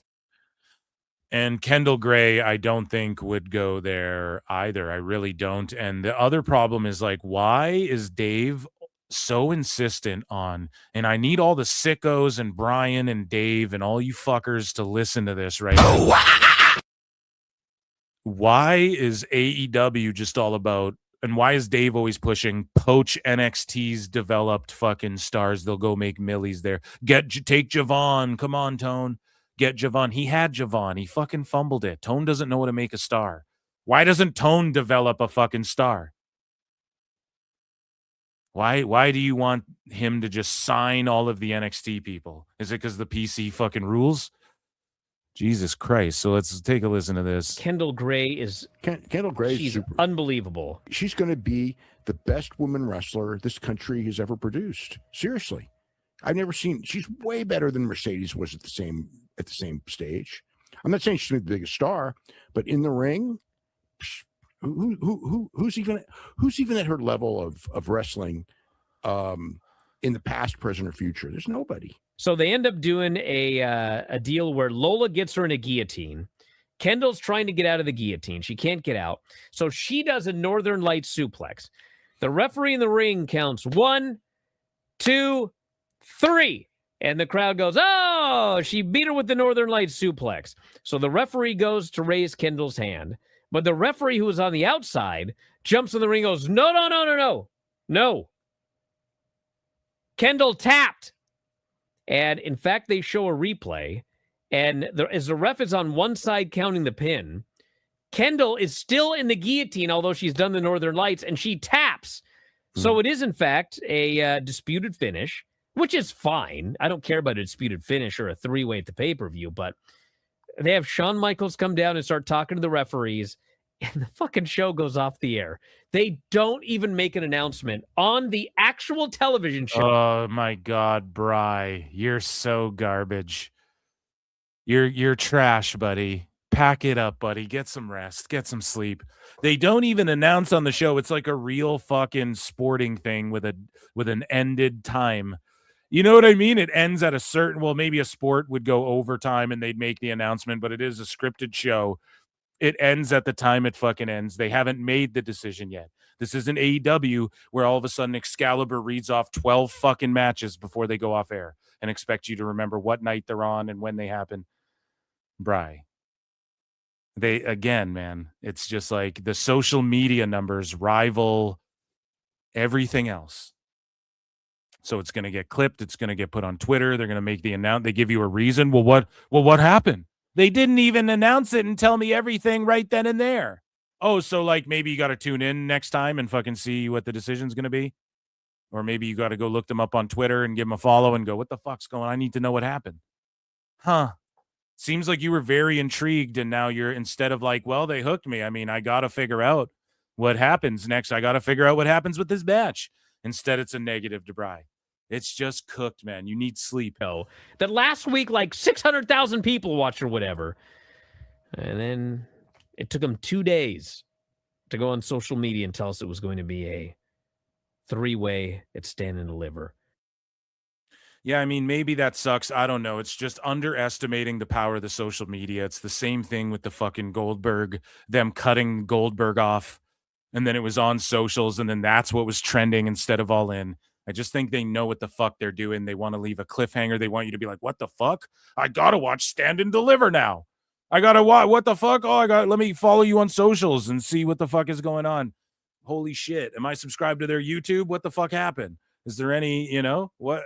It's like when you watch a movie and then there's a Reddit forum or thread that's made to explain the ending for every movie ever. If you're ever confused, you just look up, what the fuck?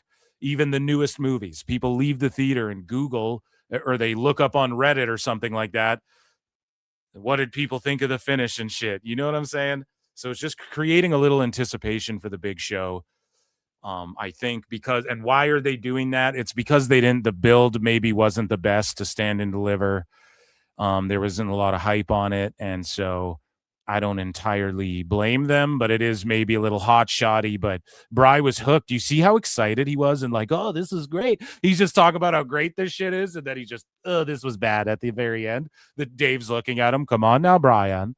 Don't just be all good. Don't be all happy. He didn't look tired when he's like mimicking the fucking boom, bing, bang, right? Look at Bryan. He's all animated and happy and shit.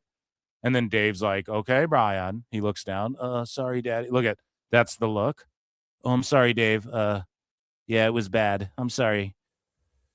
I'm sorry, Unc. I'm just being a hater. So again, we have more WWE stuff, and they talk about Pat McAfee returning and roasting the IWC and all of the Twitter marks and everything. And of course, Dave and Bry are offended by it because that's what they are. What's the story with Pat McAfee being the secret caller to Randy Orton? So this is what I know is that, Pat McAfee was the first choice, and it was from Area Emanuel. That's where it came from. Area Emanuel. They wanted Area Emanuel, dude. The disrespect. Fuck. Celebrity involvement. It gets really, I hadn't really thought about this, but it gets really weird. Because you don't say. I'm not even talking about like this thing. So originally, from what I was told, Pat McAfee was a choice, and he turned it down. And then they were scrambling to get somebody else on the spot. And then obviously they were able to make a deal with him, so he did it. Dave just told a lie. They asked him, he turned it down. Then they scrambled to find someone. Okay, but the reports are as far back as at least the Elimination Chamber is what other sheets are saying. He knew. And when he put out that thing going, I think the business passed me by, he obviously meant to do that. That was purposeful. So Dave's just lying to try and make it like it's real scrambly, everybody. When realistically, no, it's just they don't have the Rock, so they just got to go to McAfee because they're trying to position him as like he's going to be a Hollywood guy is what all the reports are, right? They want to make him like Sylvester Stallone or whatever the fuck people are saying. This was not a WWE creative move. It was not a Paul Levesque move. It came over their heads, and there's a lot of people who were... I disagree. Triple H was talking about how Pat McAfee is the face of WWE to many people. It's not. Triple H knows about it. Now, does he agree? Is it like the best creative that Triple H thinks they could be doing? No, but when they hit him with analytics and they go, well, here we have a crossover and this is where we should book this because this Triple H is the Dana White, right, Dave? So he goes, okay. And then he's the guy who fucking promotes it and puts his face on it and goes, I'll take the heat, I'll take the booze, I'll take the cheers, I'll take whatever you guys need. I'll put my stamp on it. I'll try and make the best out of it. But is he entirely against this? And from the Triple H Cody Rhodes interview, I think it's more clear that Rhodes and Triple H are more on the same team. They're on the same boat more than anything. And there may be some disagreements between like TKO and Triple H and Rhodes. I'm not denying that for one fucking second. But as far as like having McAfee involved and shit, like he was in angles with Vince and Stone Cold. They were doing this before any of this too. And Triple H has to be on board with it because that's part of fucking being in the WWE and part of TKO. And part of fucking all this expansion and growing in this public company, global dominance, corporate capitalist shit, blood money, all the shit you guys complain about. In order to maintain that, you got to fucking do it. So it's not like he's not on board. It's not like if Randy Orton and Rhodes said, we refuse. And they really felt in their soul, like, we are not doing this. It wouldn't have fucking happened. They would have fit McAfee in somewhere else. You know what I'm saying? Not happy about it at all. One person even told me it was the single most counterproductive thing in a long time that the company has done. He won't say the same about Jericho, even though there's allegedly that some people are like, Tone, why the fuck did you bring Jericho back? Like financially, creatively, good thing he did well with Ricochet, although he had to bring back the list to do that. So is that really doing well? I don't fucking know, but we move along here. And here is Dave Meltzer talking about, again, WWE and AAA and all of this shit with the Alberto Del Rio stuff that came out. This got rehashed from the GOAT. Meltzer said, what? And El Plethora tweets out, did Meltzer ever correct that report of him saying Alberto signed a deal with TKO? Meltzer said what? May 5, 2025. Meltzer tweets, May 8, Conan YouTube. August 4, the Observer story. So it's a timeline of events. Dave Meltzer on X. New contracts Alberto has signed with WWE. Yeah, I got hit up today. I've been having some, I've been bringing guests on back on the show. I have my WrestleMania preview show with Husey dropping at the top of the week, PWT Pod. And I have someone lined up that has I think I can get lined up that has, maybe would be able to tell us about a little bit about this stuff, who's coming on the show. I think sooner or later would definitely know, like 100% know whether any of this is true or not. But I don't know. I don't know if what Dave ever said, like he didn't even know about the AAA deal or anything. It just came out of nowhere. And he's like, he studies CMLL. He didn't even know WWE's looked at buying CMLL too. You know what I'm saying? He didn't even know that. He still hasn't even talked about it. Maybe he has, but he didn't know about it beforehand. I thought you study CMLL and you're the CMLL god, right? So, I don't know. We will ask if I can get a certain gentleman on this show, on PWT Podcast, actually, not this show, then we will ask them about this, and they will more than likely definitively have an answer. A little tease, a little sizzle to some steak that I'll be serving you guys. Alberto's father is Dos Caras. Want to make clear I don't expect Alberto on WWE regular television. They are signing talent from AAA and for AAA. And this guy goes, Alberto's father is Mil Mascaras. Yeah, no. Wasn't he originally fired for misconduct and other things? Okay, whatever. Conan responds to Meltzer's fake Alberto Del Rio WWE return story, and Conan addressed it as well. Conan was like, he didn't sign new shit. They absorbed shit. Whatever he said, he usually said it on this on PWT Live or podcast as well. And then Dave writes his own story, correcting himself. As of right now, there are no plans for Patron in the U.S., but that could change. The belief is he will return to AAA soon. There are those in WWE who do want him on the main roster as they see his work as excellent in AAA, you know, since he was the most over guy, and see him now as a guy who can be a major heel. Meanwhile, he had to go to Crash, and they used him behind the scenes. And Ray was like, I swear to you, I'll get him on AAA or whatever the fuck he told the crowd. But basically Dave has to go and correct after Conan corrects shit, because Conan fucking works there, asshole, right? And he's sitting here going, yes, he signed with WWE. No, he didn't. No, he fucking liar didn't.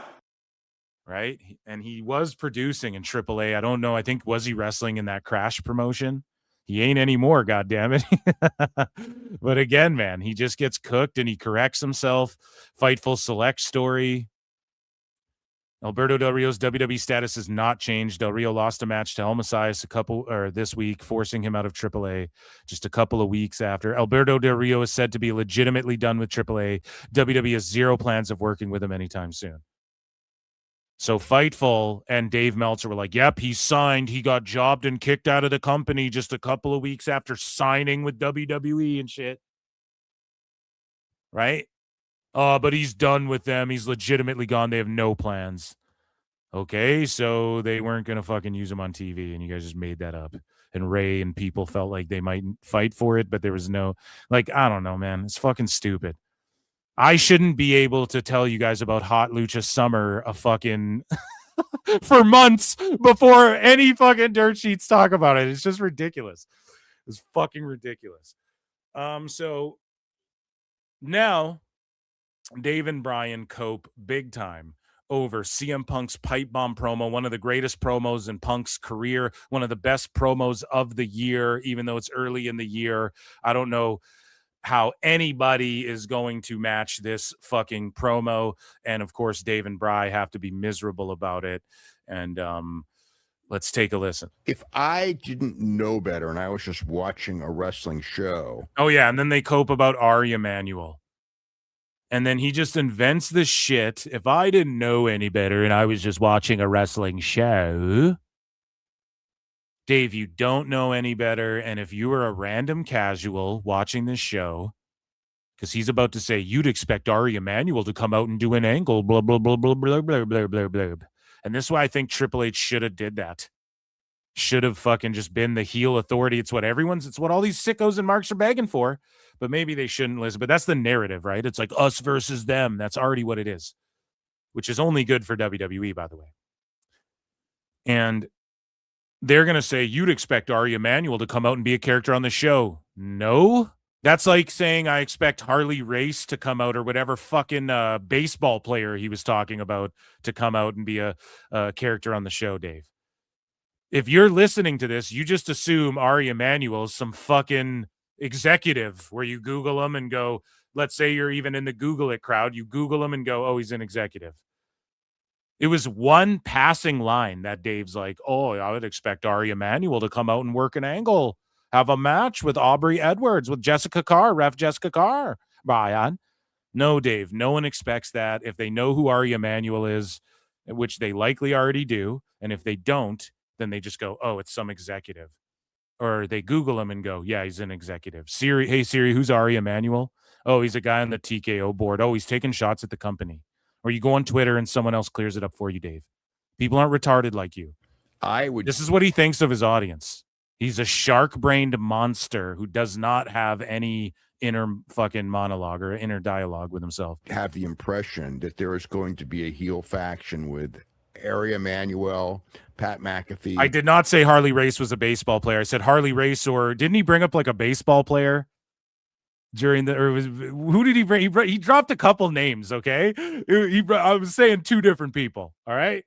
You leave the baseball play into Sid. The Rock and Vince McMahon. Now, I don't believe that all of those people will be involved, but it is interesting that they were all referred to in his promo. An interesting comment going on your own TV show and saying that your prices are too high. I guess maybe, though. The impression is they're going to be lowering prices a bit for the foreseeable. So do you see that? And Brian's like, how could people ever misinterpret the fact that I said that when I said what I said? How would people ever think that I said it was because of Punk's promo? Because when he was talking about Punk's promo, you interrupted him, Bryan, to go, well, the idea is they're going to be lowering prices after this promo. Bryan. But that's the guy writing Pro Wrestling for Dummies. A literal fucking dumb guy. Future. I mean, you don't do that. That was certainly the impression. You don't do that angle and have the fans react in the way that they did. And then, like, they do things by design. They are very, very reactive to the stuff they claim they're not reactive to at all. And one of the... Who claims they're not reactive to it? Do they go out and be like, oh, Twitter noise is... Because the tickets being expensive isn't just Twitter noise, right? That's like just an objective reality. It's quantifiable. You can look at how much they cost and go, whoa, that's a lot of fucking cheese. Right? Things is that in the last week or two, AEW has started pushing itself as the affordable ticket price group. And perhaps that's not a position that WWE wants to be seen as the group that is charging more. No, WWE does want to be seen that way because they are that, and they go in the ring and go, we sell record gates, and then you guys go, oh, everyone cheered the capitalism? You're dumb, Dave. Like, you're just flip-flopping like a fish left out on a dock, flip-flopping up and down and around, doing 180s and 360s, grasping for fucking straws, grasping for a drop of that fucking water so you can breathe again. Because WWE's stepping on the throat of your fucking shit narrative you've been trying to peddle while you head out to Vegas to grift off Mania and charge 15% off your tickets, bud. Should have cut a promo about it. Maybe the sale would have worked better. You know what I mean? Like, they don't want to be perceived as the people charging lots for tickets. Buddy, you all were melting down when every time they announce what the gates are. And you called it a disgusting promotional tactic, literally, this year for last year. It was rated as one of the disgusting promotional tactics or whatever the fuck. It was like in the top 3 or whatever, top 2, or did it win? It might even won that award. I forget because your awards are fucking meaningless and stupid, but what are you talking about? That's like your harshest criticism of that is them wanting to be known as they got nominated for most disgusting promotional tactic for bragging, quote unquote, about their success, but they don't want to be known as the successful company. Dave's just so fucking cooked and full of shit. Again, it's like the key demo in the overall rating. So here again, their takeaway from the Punk thing is, what's up with all the Vince McMahon mentions? And Lance Storm's like, oh, buddy, I'm about to quit watching Raw again there, buddy. Vince isn't my friend, guy. And then fucking he won't say anything when Jericho brings up Conor McGregor, his old tag partner. He'll keep watching AEW though.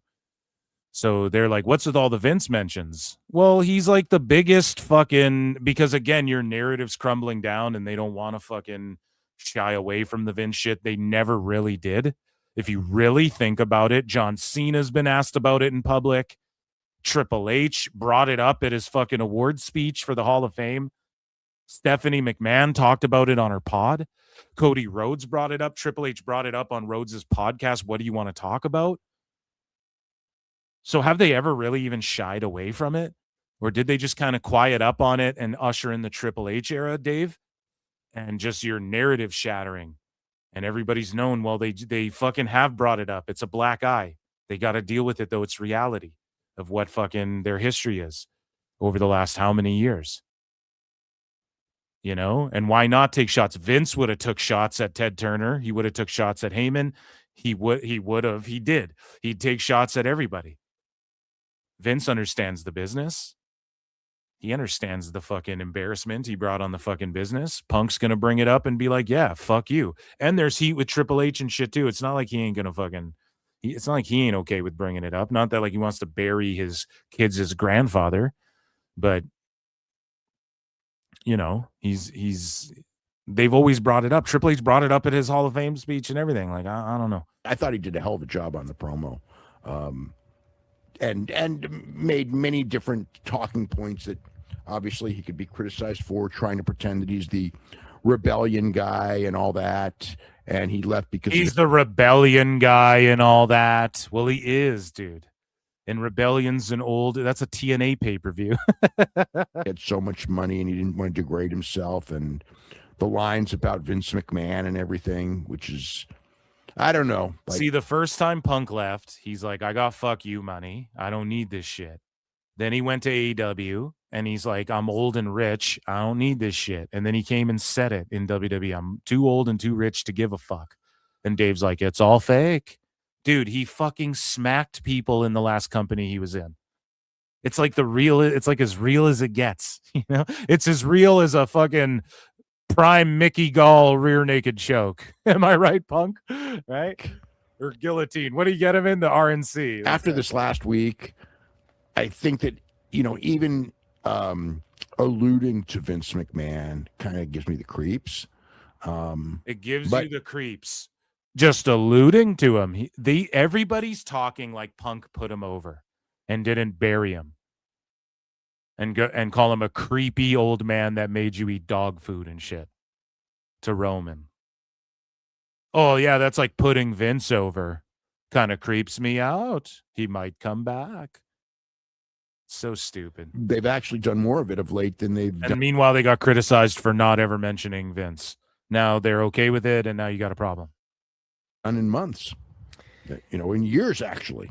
I thought his delivery was pretty good, but man, this thing just went on and on and on. And even he acknowledged it. Like he buries Roman. He talks about The Rock. He makes fun of The Rock, calls him your bloated cousin on the board of directors. Well, yeah, he also like goes the movie star, and he said the former movie star, right? So he's kind of like trying to say that. Well, it's almost like they told him to go drop a pipe bomb, like he said, and he did, and he was like,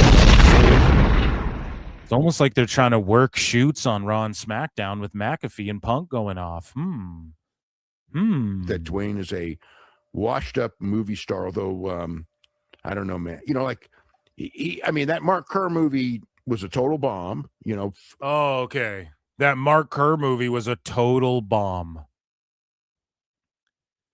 It was an A24 picture, Dave. Okay, I think it did lose some money, even though Rock did take a pay cut. But I think he got a nomination out of that. So is it really a total bomb? Financial standpoint, I mean, from an artistic standpoint, you can argue differently, but from a financial standpoint, but you know, when like Moana comes back, so he can say that about The Rock, he can't say that about AEW. Okay, or something like that. You know, he ain't a former star, you know.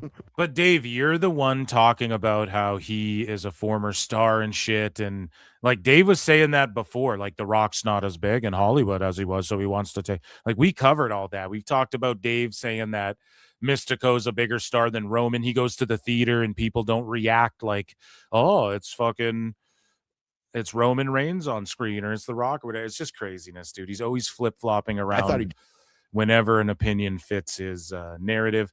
And so here is Dave Meltzer talking about Pat McAfee. We just brought Pat McAfee up.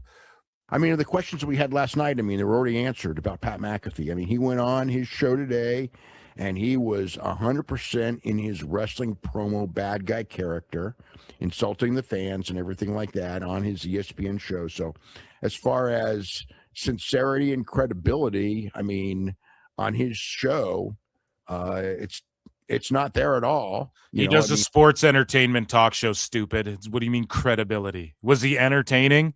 Did he cut good promos? Was he fucking fun? Did you have fun watching his show? And you're a football fan or whatever. Okay, then that's his credibility. It's not credibility what you think that you have zero of, by the way, in your field, that he's at the top of in his field. I don't watch the Pat McAfee show all the time. I'm not the biggest fucking fan of it, but I'm not diehard football and shit the way other people might be, you know? He's doing the character, but it's like, it's not a bad thing because ESPN is on board with all this, obviously. You know, they want, you know, I mean, they spent a lot of money for those pay-per-view rights, $325 million a year. And, you know, the numbers, obviously, because of ESPN Unlimited, they have not been big at all. They're much, much lower than they were on Peacock. And, you know, this is the big one. I mean, this is the one where they're counting on people buying that app, you know, to get WrestleMania. So if it takes, you know, Pat McAfee going on that show and talking about this over and over and over again and doing things to what do you mean over and over and over and over again? He was doing that on his show when he was a good guy, Dave. He talked about WWE over and over and over again. He even brings up AEW, you little salty bitch. So again, like Dave just the people who are listening to Dave, other than like, and I don't even listen to McAfee all the time, but I know he's talking out of his ass because I pay attention enough to McAfee to know that he always talks about wrestling shit and he has wrestlers on and he talks about other sports, but he does wrestling shit and he does his big live fundraiser show where he gives away money and he has a bunch of fucking wrestlers on the show because he's a fucking WWE guy. Okay. Even if this shit goes to Netflix or his show stays on ESPN or it goes to fucking Hulu, whatever, you know, it goes to Amazon podcast, whatever the fuck it goes to, they're going to give him a bunch of money and he's going to have wrestlers on and talk about wrestling, whether he's doing his good guy shtick or his bad guy shtick. And he's always kind of playing a character on the air. It's what people do. We're entertainers, for fuck's sakes. Dave Meltzer doesn't understand this fucking concept. And so he's telling his audience, oh, he's going to go talk about it over and over again. I replay it over and over again. I need her so bad, Bryan. Yeah, because it's all in my head. Right? That's Dave Meltzer. And yes, McAfee's going to talk about it all the time. And yes, this is smart business strategy. This was always the plan, though. This isn't like some last minute. It's like this should go without saying if you studied the business, Dave. You know, this is what they've been doing the whole time with Pat McAfee on ESP fucking N. Build up the show. I mean, I'm sure that they're for it because selling those pay-per-views is a whole lot, or, you know, not pay-per-views, but selling those subscriptions. See, and this is the problem too. Everyone's like pay-per-views.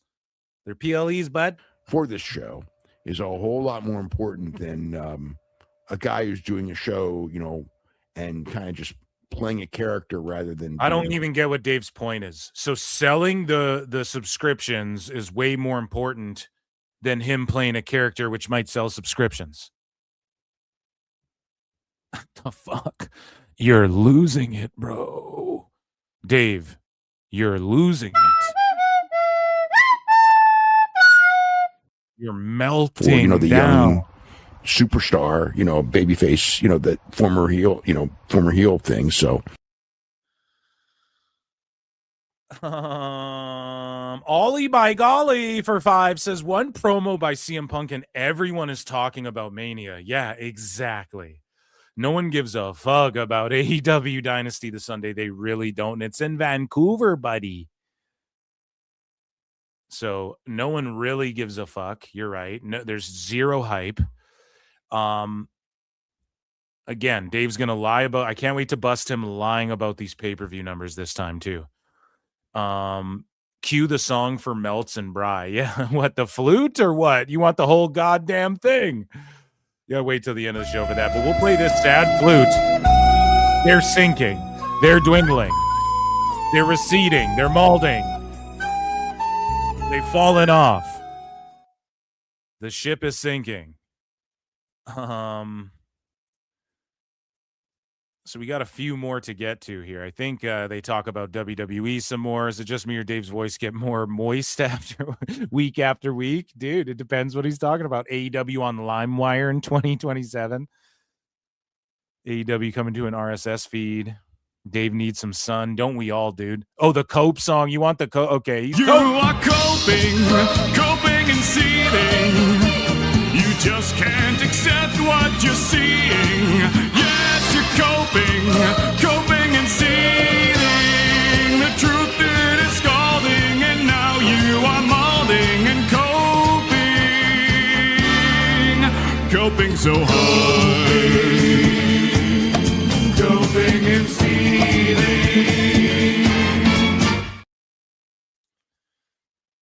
Booyah. So, pardon me. I need to get moist here. Fuck Dave getting moist about. Let me get moist here. Everybody hydrate time. So, we move along here, and I think they talk a bit more about WWE. They do. Actually, they talk about AEW and TNA. What is this? The McMahon. Okay, so here's Dave Meltzer talking about something, and it's a minute-long clip, and it says, Dave is so funny, man, and it is titled The McMahon. Like I said, this. If I was, I'd be going after Lola Vice, but okay, I think Lola Vice, yeah. they got pretty locked down. I actually meant to play this earlier, actually. So it's Dave Meltzer talking about signing Lola Vice and Kendall Gray. I should have played this earlier. And they probably have the other ones. Editing Phil. I'll edit it for the clip. For the clip is later. Okay. It'll be all put together in a nice little package. But Kendall Gray and Lola Vice. Too. Pardon me. The video's glitching out because it's like, this is so retarded. I'm glitching. Delete myself. Delete myself off of this app. Dave is losing it. He's spiraling. So he's like, Tone should sign up Lola Vice and Kendall Gray. Never going to happen. Lola Vice is said on Ariel Helwani show. WWE's it for her. And then Kendall Gray, again, I said what I said earlier. So let's listen to this. But I would certainly get...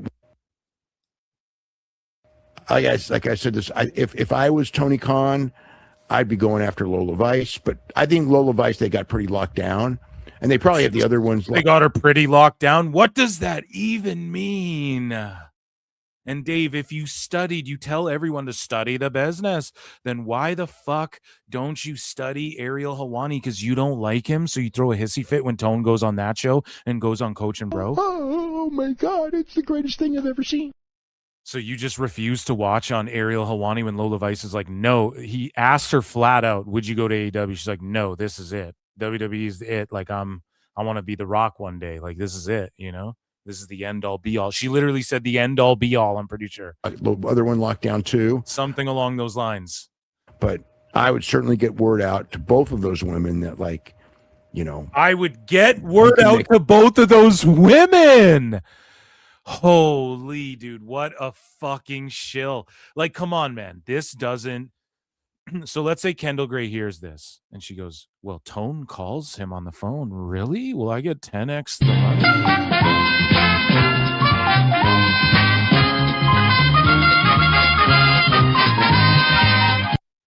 A lot more money on this side, and we'll push her quick. That doesn't affect jobs too, because those two You know, I mean, Kendall Gray, she's going to be the best. Like I said it before, people get mad at it, but no one's gotten mad at it. We all agree. We get mad. This is what we get mad at, Dave, again, because you're too dumb to understand people, because you're not a human being. You're like an alien. You're like a shapeshifter fucking wearing human skin that you found like a century ago, and you've been fucking wearing it ever since, trying to act normal and shit. But Dave, people are angry that you like her so much and that you're putting her over so much, because that is going to, there's going to be a stink on that, and it's going to make Tone try and take her away when, like, she wouldn't be as good as she was if it wasn't for NXT and shit right now. Like, yes, her physical ability's there, but she's getting over because of WWE, and you hate that, and you want her to go to AEW so you can just see her cartwheel. We all know she can do that. We all know she takes the straps down, and she's very attractive, Dave, and she goes, ah, and then she does her moves, and I know you love seeing that just over and over and over on loop, but, like, the reason she's getting over is because that plus all the other shit, and we want to see that too, but we want to see it broadened and developed and paced in a way to where there's longevity in it and you don't just burn out quick. And she can take all the money up front, but there's more money in the long run in WWE. If you are what Dave says, you are a superstar, then in the long run, there will be way more money and legacy and legendary status and all of that shit that comes and opportunities that come with that, than if she just took all the money now and have zero ROI, like no return on investment on that. You know what I mean? Like, who's returned money to Tone that he's like overpaid for so far? Anybody? Maybe Punk? I don't even know, though. He was paying him boatloads of cash. So Dave just gives the wrong advice. He's like, go take all the money in the world right now. I mean, yeah. I'm glad you're telling her that after WWE got her over, though, and they spent time developing her, and she'll make all that money in the long run. Instead of upfront cash, she'll make the long-term fucking cash. You know what I'm saying? she's going to be the best women wrestler in very short period of time. Athletically, she's already the best American. Her wrestling is at a different level because she's a real wrestler, but she can fly. Her timing is good. But Lola Vice, man, her kicks are fantastic. Her kicks are fantastic. What, her shoes? No. I mean, and she doesn't potato people. Like, she does all those kicks, and you know, you didn't see anyone busted open or anything, and they don't look soft. You know, most people what is, like, this is what I'm saying. So Dave's like, she is a good wrestler. She lays her shit in and it doesn't actually hurt people. Like, who? Like, most people who do that fucking style that you talk about all the time. And I get why Dave would like it. She makes it look clean, but it's like, Dave's like used to seeing people get potatoed or what? It's like, yeah, she's great. She's a great wrestler. And they're MMA fighters that are. So, again, man, Dave just, I don't know, doing his thing. Okay, so here is Dave getting owned by Niccolo Piccolo. And Niccolo Piccolo says, do not commit crimes with checks. And so, let me just tell you something. Dave Meltzer responds to this guy, Captain Black, who goes, there's no business leader in all of media who would sign a distribution deal with a streaming platform only to not be told how their show is performing and views on that platform. So is this AEW shilling stuff? Yes, it is. Okay, guys, let's transition to the AEW shilling stuff, actually, which is what we are going to fucking do. And I may start, I guess we'll just start with that. We'll start with that. So we covered Tone and the Coach and Bro stuff, essentially, right? But now we're floating over to Dave just talking about recent AEW stuff and the war between AEW and TNA. So we will actually just start where we were at. And so Niccolo Piccolo kind of owns him here with this clip from a TNT sports show here with Charles Barkley and whatnot. So Captain Black, says there's no business leader in all of media who wouldn't sign a distribution deal with a streaming platform only to not be told how their show is performing and views on that platform. And that's what I'm saying. Like, Tone either knows the number and lies that he doesn't, or he really doesn't know it, and people are just taking advantage of him, you know? I don't know what else to say. Like, them hiding them from him and him being okay with that is fucked. So Dave Meltzer goes, and yet all we have is people in charge complaining about not knowing their numbers on every streaming platform, both sports and non-sports. And I mean, kind of, but not really. Like, Max flexes the numbers. But here's the thing. TV execs like Niccolo Piccolo, the movie people figured this out a while ago, and now they're working deals. I think in sports, they are trying to hide the shit. I would say from sports people, wouldn't they, if they could get away with it? But like, here's the thing. Maybe they tried that, but again, Nick also represents athletes and shit. And I'm sure he would be like, yeah, no, they all caught on too. You know, like Hollywood and shit caught on, like they were getting taken advantage of, and then they kind of figured it out. And then obviously everywhere else is going to follow suit. Sports and entertainment is like 1-1 now, you know, with the way people think the NFL is all a fucking faker than pro wrestling now and shit. And so Dave is just like, nobody knows the numbers, but like, that's just not fucking true. I just don't believe that. They're just not telling Dave that they know the numbers. Netflix just openly says what the numbers are, for instance, for WWE and for their sporting events. They say, like, Jake Paul claims to know what his numbers are. And then people go, well, the estimates are more like this.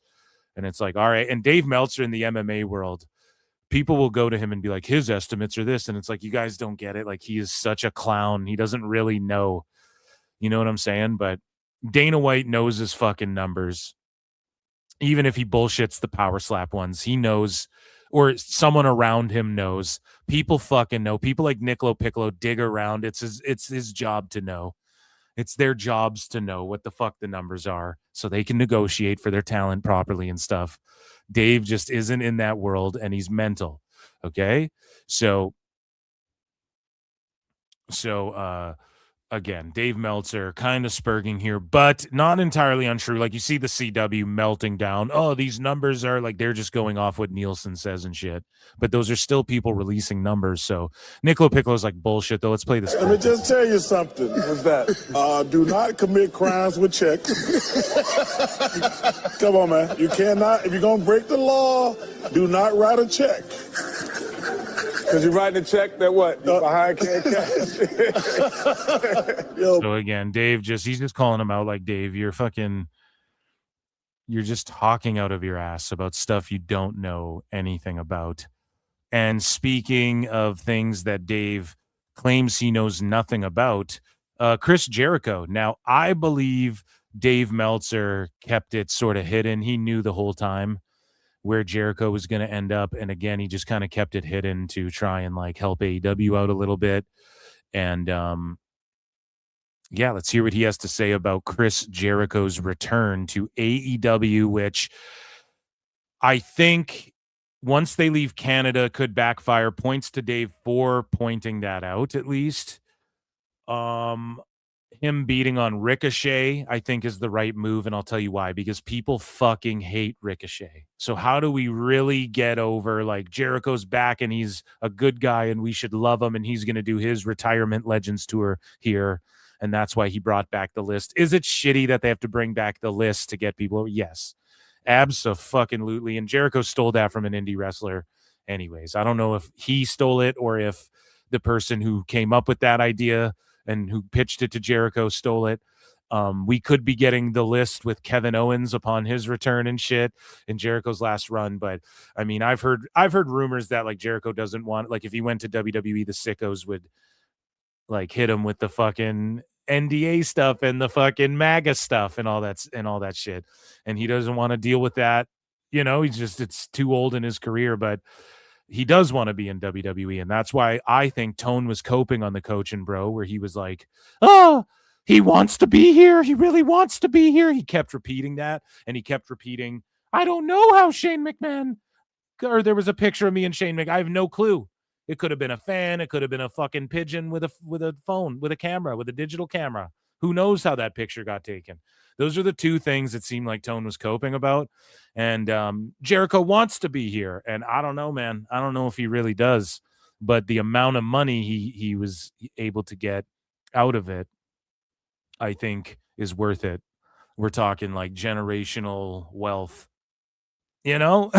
So, yeah, Jericho's in AEW. Let's hear Dave's assessment on it all. I think he just helped like hide it so that it didn't blow up their spot. And it's just another example of like the sheets hiding shit for Tone. I think that for him at this stage, the idea would be, who are we trying to establish as somebody important who can rise to the occasion? And he is a guy who you can work with, who has star power, and use that to help guys on the way up.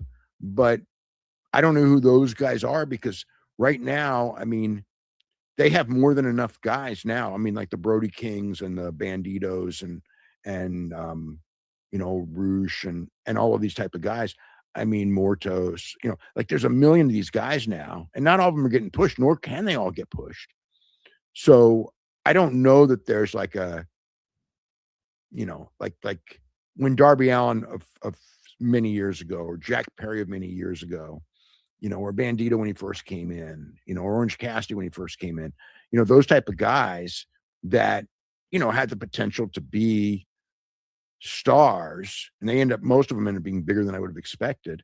But, you know, it's good to work with someone with credibility and have them put you over, work even with you, feud with them, do storylines with them, gives you focus. Okay, so again, he's just pretty much listing why Jericho's so great for AEW. So Ricochet needs focus, and he needs to be elevated, and he needs to get better in the ring, and he needs a veteran to hold his hand and fucking. And I know this is the first guy like that they're just doing for like the pay-per-view, and then he'll work with someone after, but it's like, how is it a benefit to being in AEW? I know that's not, I guess, the clip. The clip is like, who should he work with?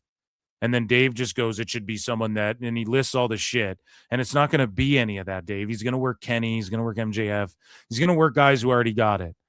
Unless he surrounds himself with a bunch of young dudes he tries to get over again, and that doesn't pay off. He'll end up wrestling Moxley again, for fuck's sakes. So the problem is that Dave isn't thinking about how much money they gave him and how the creativity, it's been sapped. Like there's nobody new there that he can work with, really, that's going to make people be like, holy shit, this is crazy.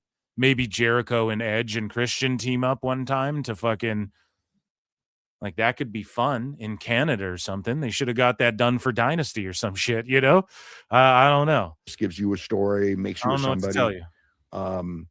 I think that he was very valuable in those roles, but I don't know who those people are right now. I mean, there always should be young guys you're bringing in, but they're And so Dave low. did say that. Dave did say that they're all the same right now. And they fucking are, because you either stagnate or you regress in AEW. It's just that simple. Right now, when it comes to really talented guys that don't even get TV time, that it's like, I can't sit there and go, hey, you know what? I mean, maybe Jericho will find somebody and help him. See, even Dave is like, what the fuck?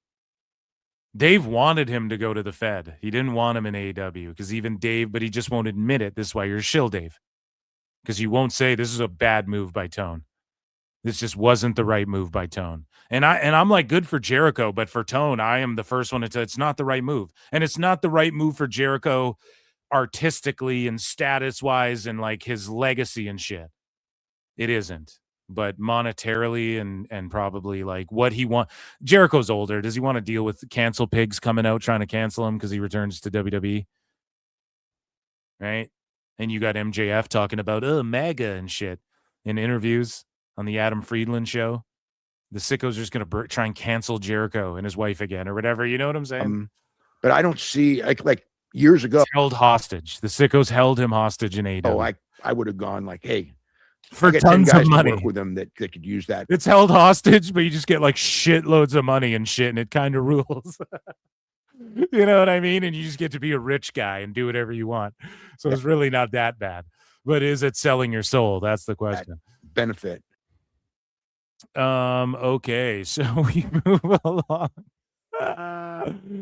So he talks about Jericho a little bit more, and they talk about Jericho's new character, and it's not a new character, stupids. It's just babyface Jericho doing You Just Made the List. It's just Jericho when he's a babyface with the You Just Made the List shit. Jericho came out for a promo, and he did total babyface promo. He put over the town, and he was smart, but I mean, no booze. I mean, we'll see what happens when he gets to the United States, but no booze, and it was, I mean, they were pretty into it. They were pretty into it, Dave. Yes, they were into seeing Jericho because they're in Canada, and he's one of like 4 fucking wrestlers that they know in AEW in Edmonton. And if the music break the wall down, everyone would have went, oh, but instead they have to settle with Judas where they don't really know the words, and it didn't get a ton of radio play up here and shit. You know what I'm saying? I thought he did a great job with the promo. I think that the one thing also is that he's very clearly in great cosmetic shape. I mean, he's lost a lot of weight. He looks lean, and you know, people hate Ricochet. I think that it was that segment. And in Canada, I'm going to tell you this too. They just booed whoever walked out to interrupt. They just booed the guys wearing black, mean mugging Jericho. I promise you, man. Not a lot of people are keeping up with AEW like that in Canada. Worked well. I mean, we'll see. You know, I mean, it's like the thing is, when you're working with Ricochet, I mean, obviously you have to have a match at a certain level. They weren't booing him because like, oh, his MS shit. They booed him because they fucking stuck the right guy in there. Because Ricochet's matches are always a certain level. And Ricochet's matches are always a certain level. See, Dave just goes, he no matter what gets this stamp because he pointed to me at a match in PWG one time. He no matter what gets a stamp of hits a certain level with Ricochet. Name a classic Ricochet match. Oh, well, the one with Ospreay where they did video game shit, fell marks on Japan. You know, like, what are you going to say? One that stands the test of time. One that moves people like fucking, like Jericho's moved people with HBK and shit. See how the match goes. You just made the list. And as soon as he said that, and Dave doesn't go, oh, they're doing old Fed shit. So they redid the Ciampa thing. They redid the Beth Phoenix thing from 2022. They redid the fucking You Just Made the List. They're redoing. So Dave doesn't point out they're redoing all this shit. Bry's got to come in and be like, huh, it was odd, huh? They're doing old WWE stuff. Dave doesn't say a goddamn word. I thought, you know what? This guy always comes back with some new gimmick. Mm-hmm. And instead, he's doing a gimmick from 10 years ago. Yeah, he did Lionheart in AEW, you fucking marks. He did Lionheart in AEW. That's from 30 years ago. It popped, though. But we'll see. It did. But I don't know, man. Well, we'll see. All I know is this guy's up to something, and I haven't figured it out yet. But that's what I got out of this. Mm-hmm. He's up to something. It's also possible that his newest gimmick is just he's going to do every single one of his old gimmicks from his entire career. I mean, it is a dated gimmick for sure. But when he did, I mean, the people were waiting for it. When they saw the clipboard. Well, yeah, it was 10 years ago. It's a dated gimmick, but what's old is new. It's old is new, but not really, bro. He was going to go to WWE and do this list shit. Okay? He's going to fight Dom. That's what he wanted to do in a perfect world. Okay? It worked for a while. No, that's what I mean. No, allegedly. I think it can work as something, you know, quirky. And because he's just doing it here because he's just got to do it here. To that, it could get him cheered where he can be a babyface. He did get cheered and he is a babyface. You know, and I mean, maybe the time off is what it all needed and everyone's forgotten and moved on. And moved on from what? The sickos chanting, please retire. You're in Edmonton. Wait till you motherfuckers go to Cincinnati and then start saying shit like, oh, maybe it worked. Fuck, man. And go back and be a star again. I mean, we don't know yet. We don't know until he gets out of Thank Canada, God Dave says it. Exactly how people will take him. But and again, it's like Canadians are fucking redacts. It's not really that, but it's just AEW's got no motion really, you know? Like and you see that by the dwindling. They had 4,400 people in Winnipeg. for Jericho and Omega and Callis and all these people from there. They're from there. They can't even draw. You know what I mean? Thing is, and it's not like Jericho. Like, it's not Jericho's fault. It's not all on him. It's just AEW's got no motion. Night was a big success for him. If he was in WWE and they were doing 18K Raws, Dave and them would be like, well, is it the success only Jericho because came of out John Cena? Is the success only because of Jericho? Right? The Jerichoholics, Brian. So Dave Meltzer talks about the AEW TNA war, okay? And this was him speculating on Ricochet versus Leon Slater, whether it gets canceled. And he speculated on the Nick Nemeth match, which did get canceled. And this match did get canceled. TNA is keeping their talent away from AEW talent right now. The wrestling wars have officially begun once again. They're underway.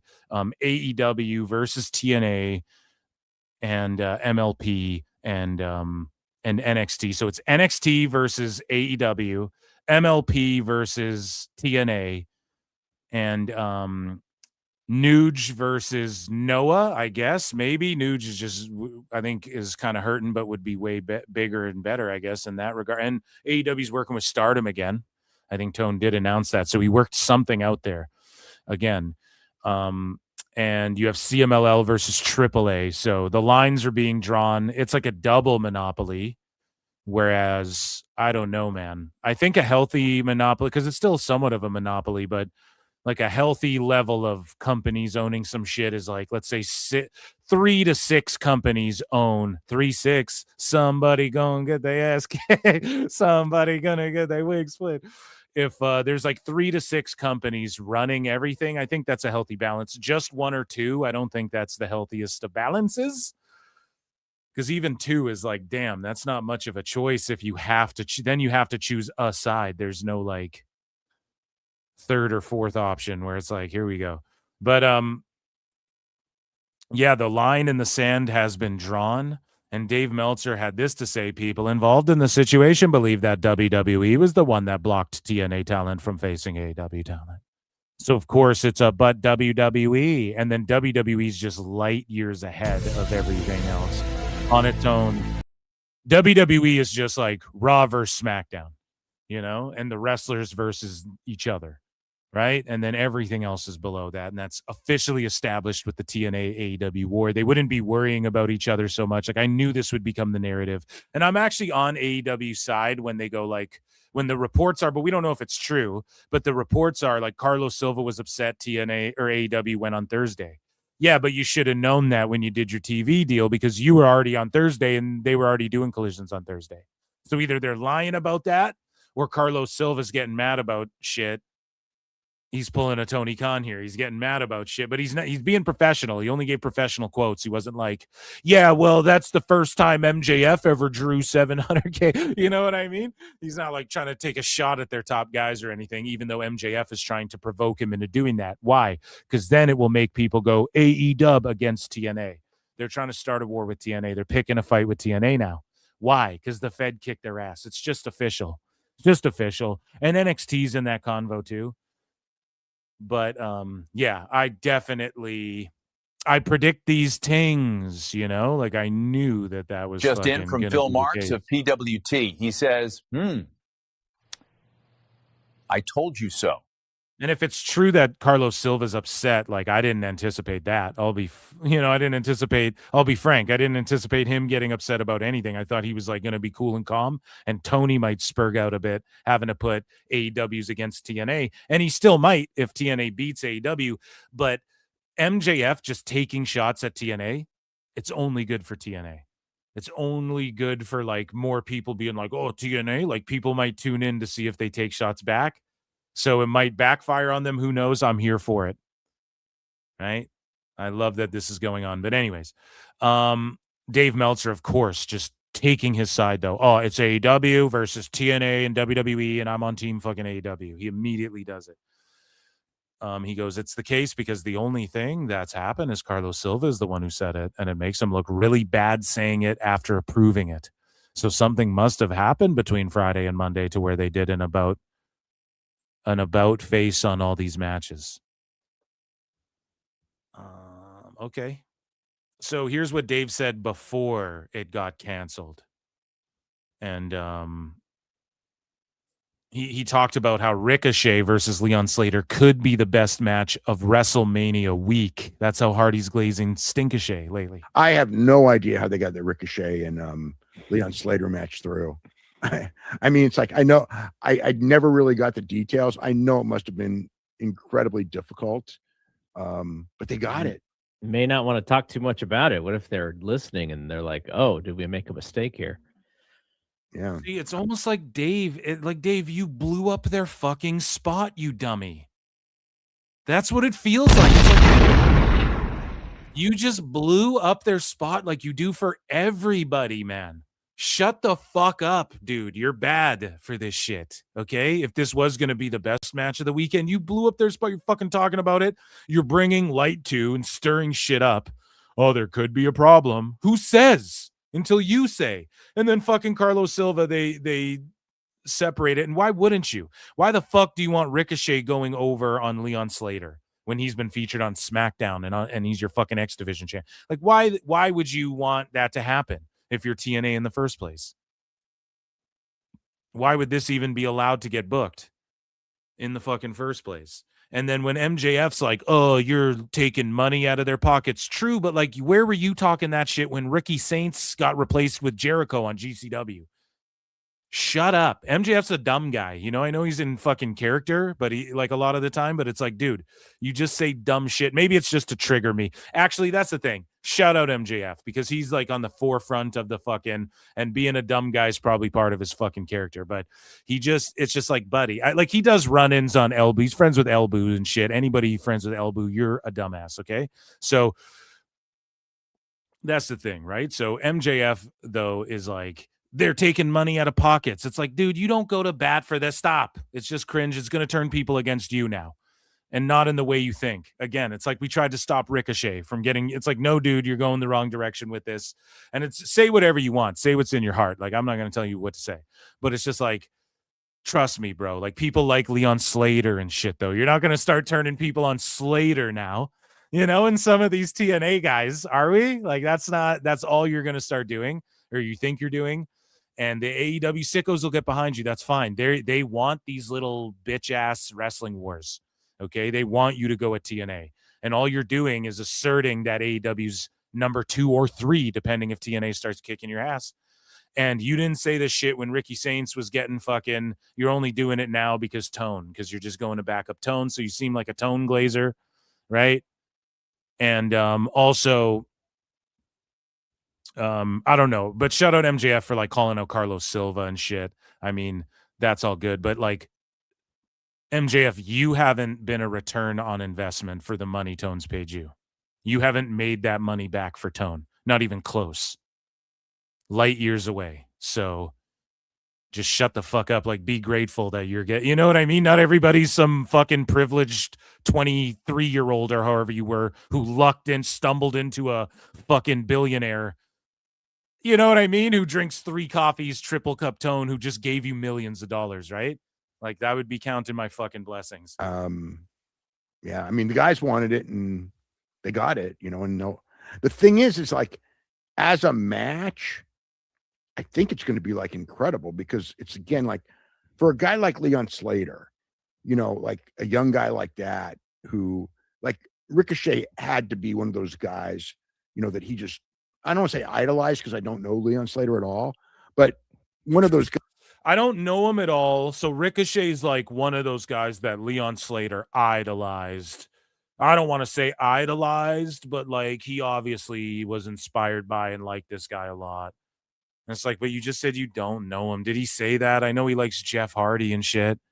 Did he ever say Ricochet? Maybe. I'm sure he likes Ricochet, but like, Dave, just shut the fuck up. They're going to do a bunch of flips. We know why you like it. Guys, when you're growing up and you're watching him, you're going like, you know, Ricochet, Will Ospreay, like these, that if you're a wrestler at the level of him, you know what I mean, those are the guys who are going to be like the guys who really impress you. So for him, it's a big deal. And Ricochet, you know, his, you know, he's been really wrestling well anyway. and I think that he really probably wants a new singles match with somebody new, and in that type of a setting. There's like 700 guys sitting at home in AEW, man. What the fuck are you talking about, Dave? You just are trying. What you're trying to say, Dave, is they're gonna do a bunch of flips. Ricochet likes me, so I just love this match, and I hope Leon Slater does a bunch of flips. And oh my god, it was gonna be the greatest thing I ever seen at WrestleMania. This is what I was looking forward to the most, and they're now taking it away from me. How dare you, Evil Fed? How dare you, Evil Fed? So the last clip. Dave now has insight. So right then, he just had no clue. He didn't know. He had no insight. Hopefully, I wonder how they got this match through. Hopefully, it continues. And then the spot's blown up. It's canceled. And now Dave has the fucking inside scoop. And many are saying that it was within WWE, Brian. They've advertised this match for a while. They pushed it as this big dream match, and people were looking forward to it, and to take it away. I mean, the finish had been approved by both parties, whatever it was going to be. Everything had been approved. I mean, they had gone through all the channels. Everyone had approved all of these matches. And then, now... So Dave, I have no clue how it got done. I have no clue. But now in hindsight, oh, yeah, it was all approved. It was all approved. Well, and then someone would argue, well, yeah, that's what a journalist insider does. But no, because if Dave will tell you, pay attention, read everything I ever wrote, and you're the most informed, and you know everything in the whole fucking world. Right? But he didn't know shit about this. And now in hindsight, when other people covered it, or he's just guessing, or he's just making up a narrative now to fit whatever's going on now, he's the absolute worst. All of a sudden, TNA just cancels all of them. And they should have just at least said, okay, from now on, we are not going to allow it. But because we've already approved these matches, they should happen. And there's no reason not to do it. There has been heavy speculation. There's no reason to not get Leon Slater pinned by fucking Fingershay at a fucking indie show, WrestleMania weekend, when Leon Slater's been on SmackDown fighting Carmelo Hayes for the U.S. title and shit. What are you talking about? It was WWE forcing the fucking hand. X Division champion. They're in a ratings war head-to-head Thursday. Come on, man. TNA. I mean, everyone in wrestling thinks that's the case. I cannot prove that that's the case.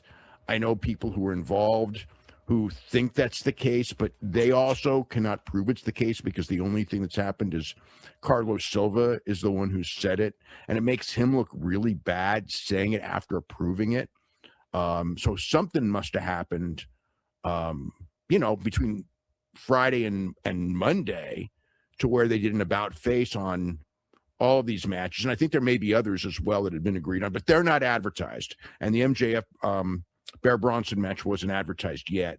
So in those cases, like I could.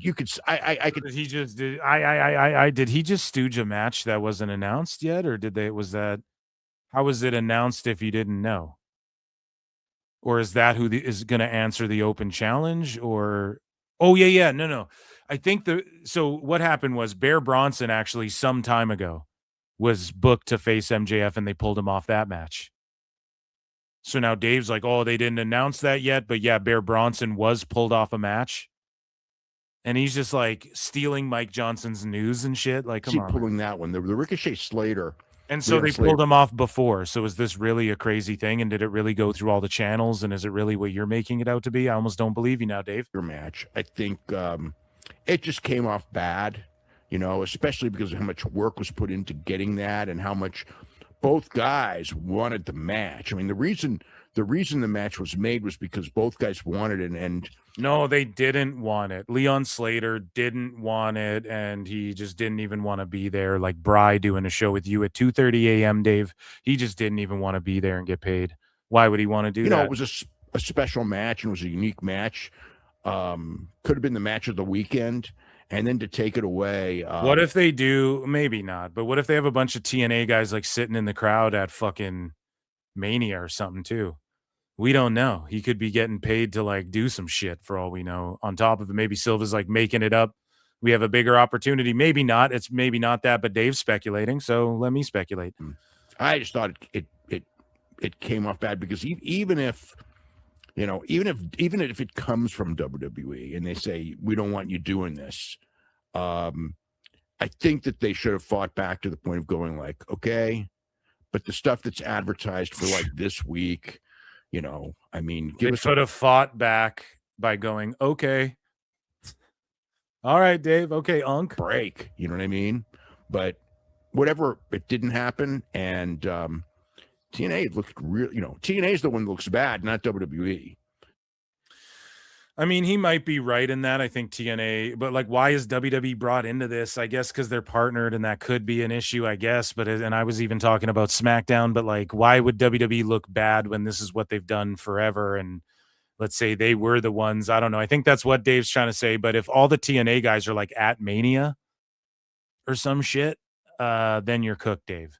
You know, if there's a bunch of TNA people who get in a brawl with a bunch of NXT people at Mania in the crowd and they work a shoot or something, Triple H, if you're listening, and everyone's like, holy fuck, oh my God, that's Leon Slater and shit, you know?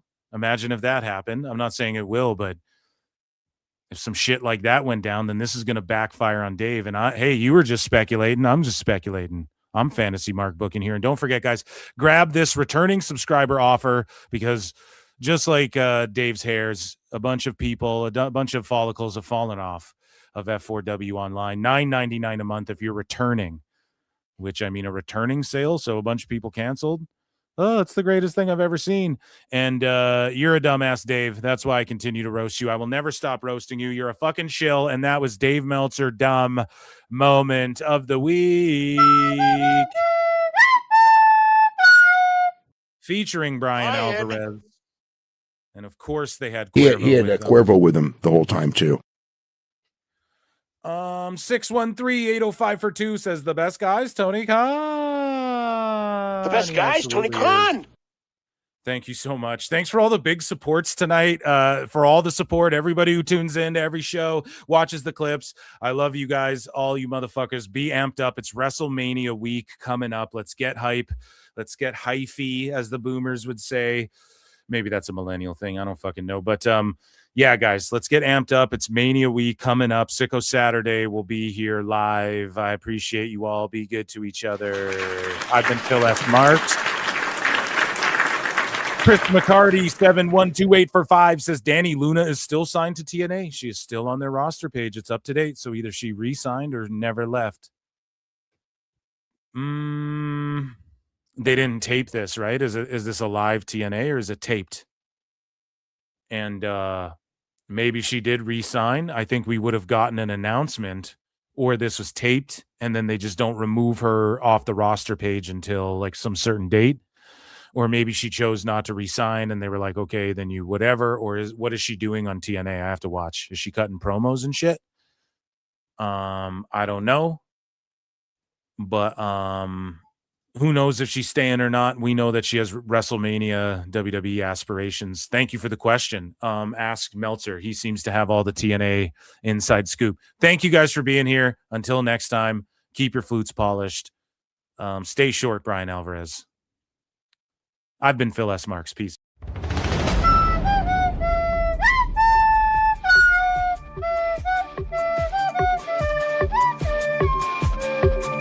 Oh my God, it's the greatest thing I've ever seen. You're overdue. I just felt it's something that makes you look good, and that's cool, and you know, I'm all for it, but I think you need to tone this down because now it's getting intrusive to the show. But they can go in the afternoon for a U.S. Hold show, on a second. As they did there. And they can do 180,000 buys for an afternoon show, which they've also done for All In. So okay, we know they can do. We know they can do big. Can I continue this before you cut me off? We know one thing. Yes. We know it might have done well because it went on first. I'm not saying it would. Here's my thing, Dave. But here's okay. Wait. Okay, here's the thing. Oh my God! It's the greatest thing I've ever seen. I mean, it didn't mean anything to me. It was just a match. That's the problem, Dave. It should mean something to you. Give him a quick squash win just to show that, like, you know, he's not a loser.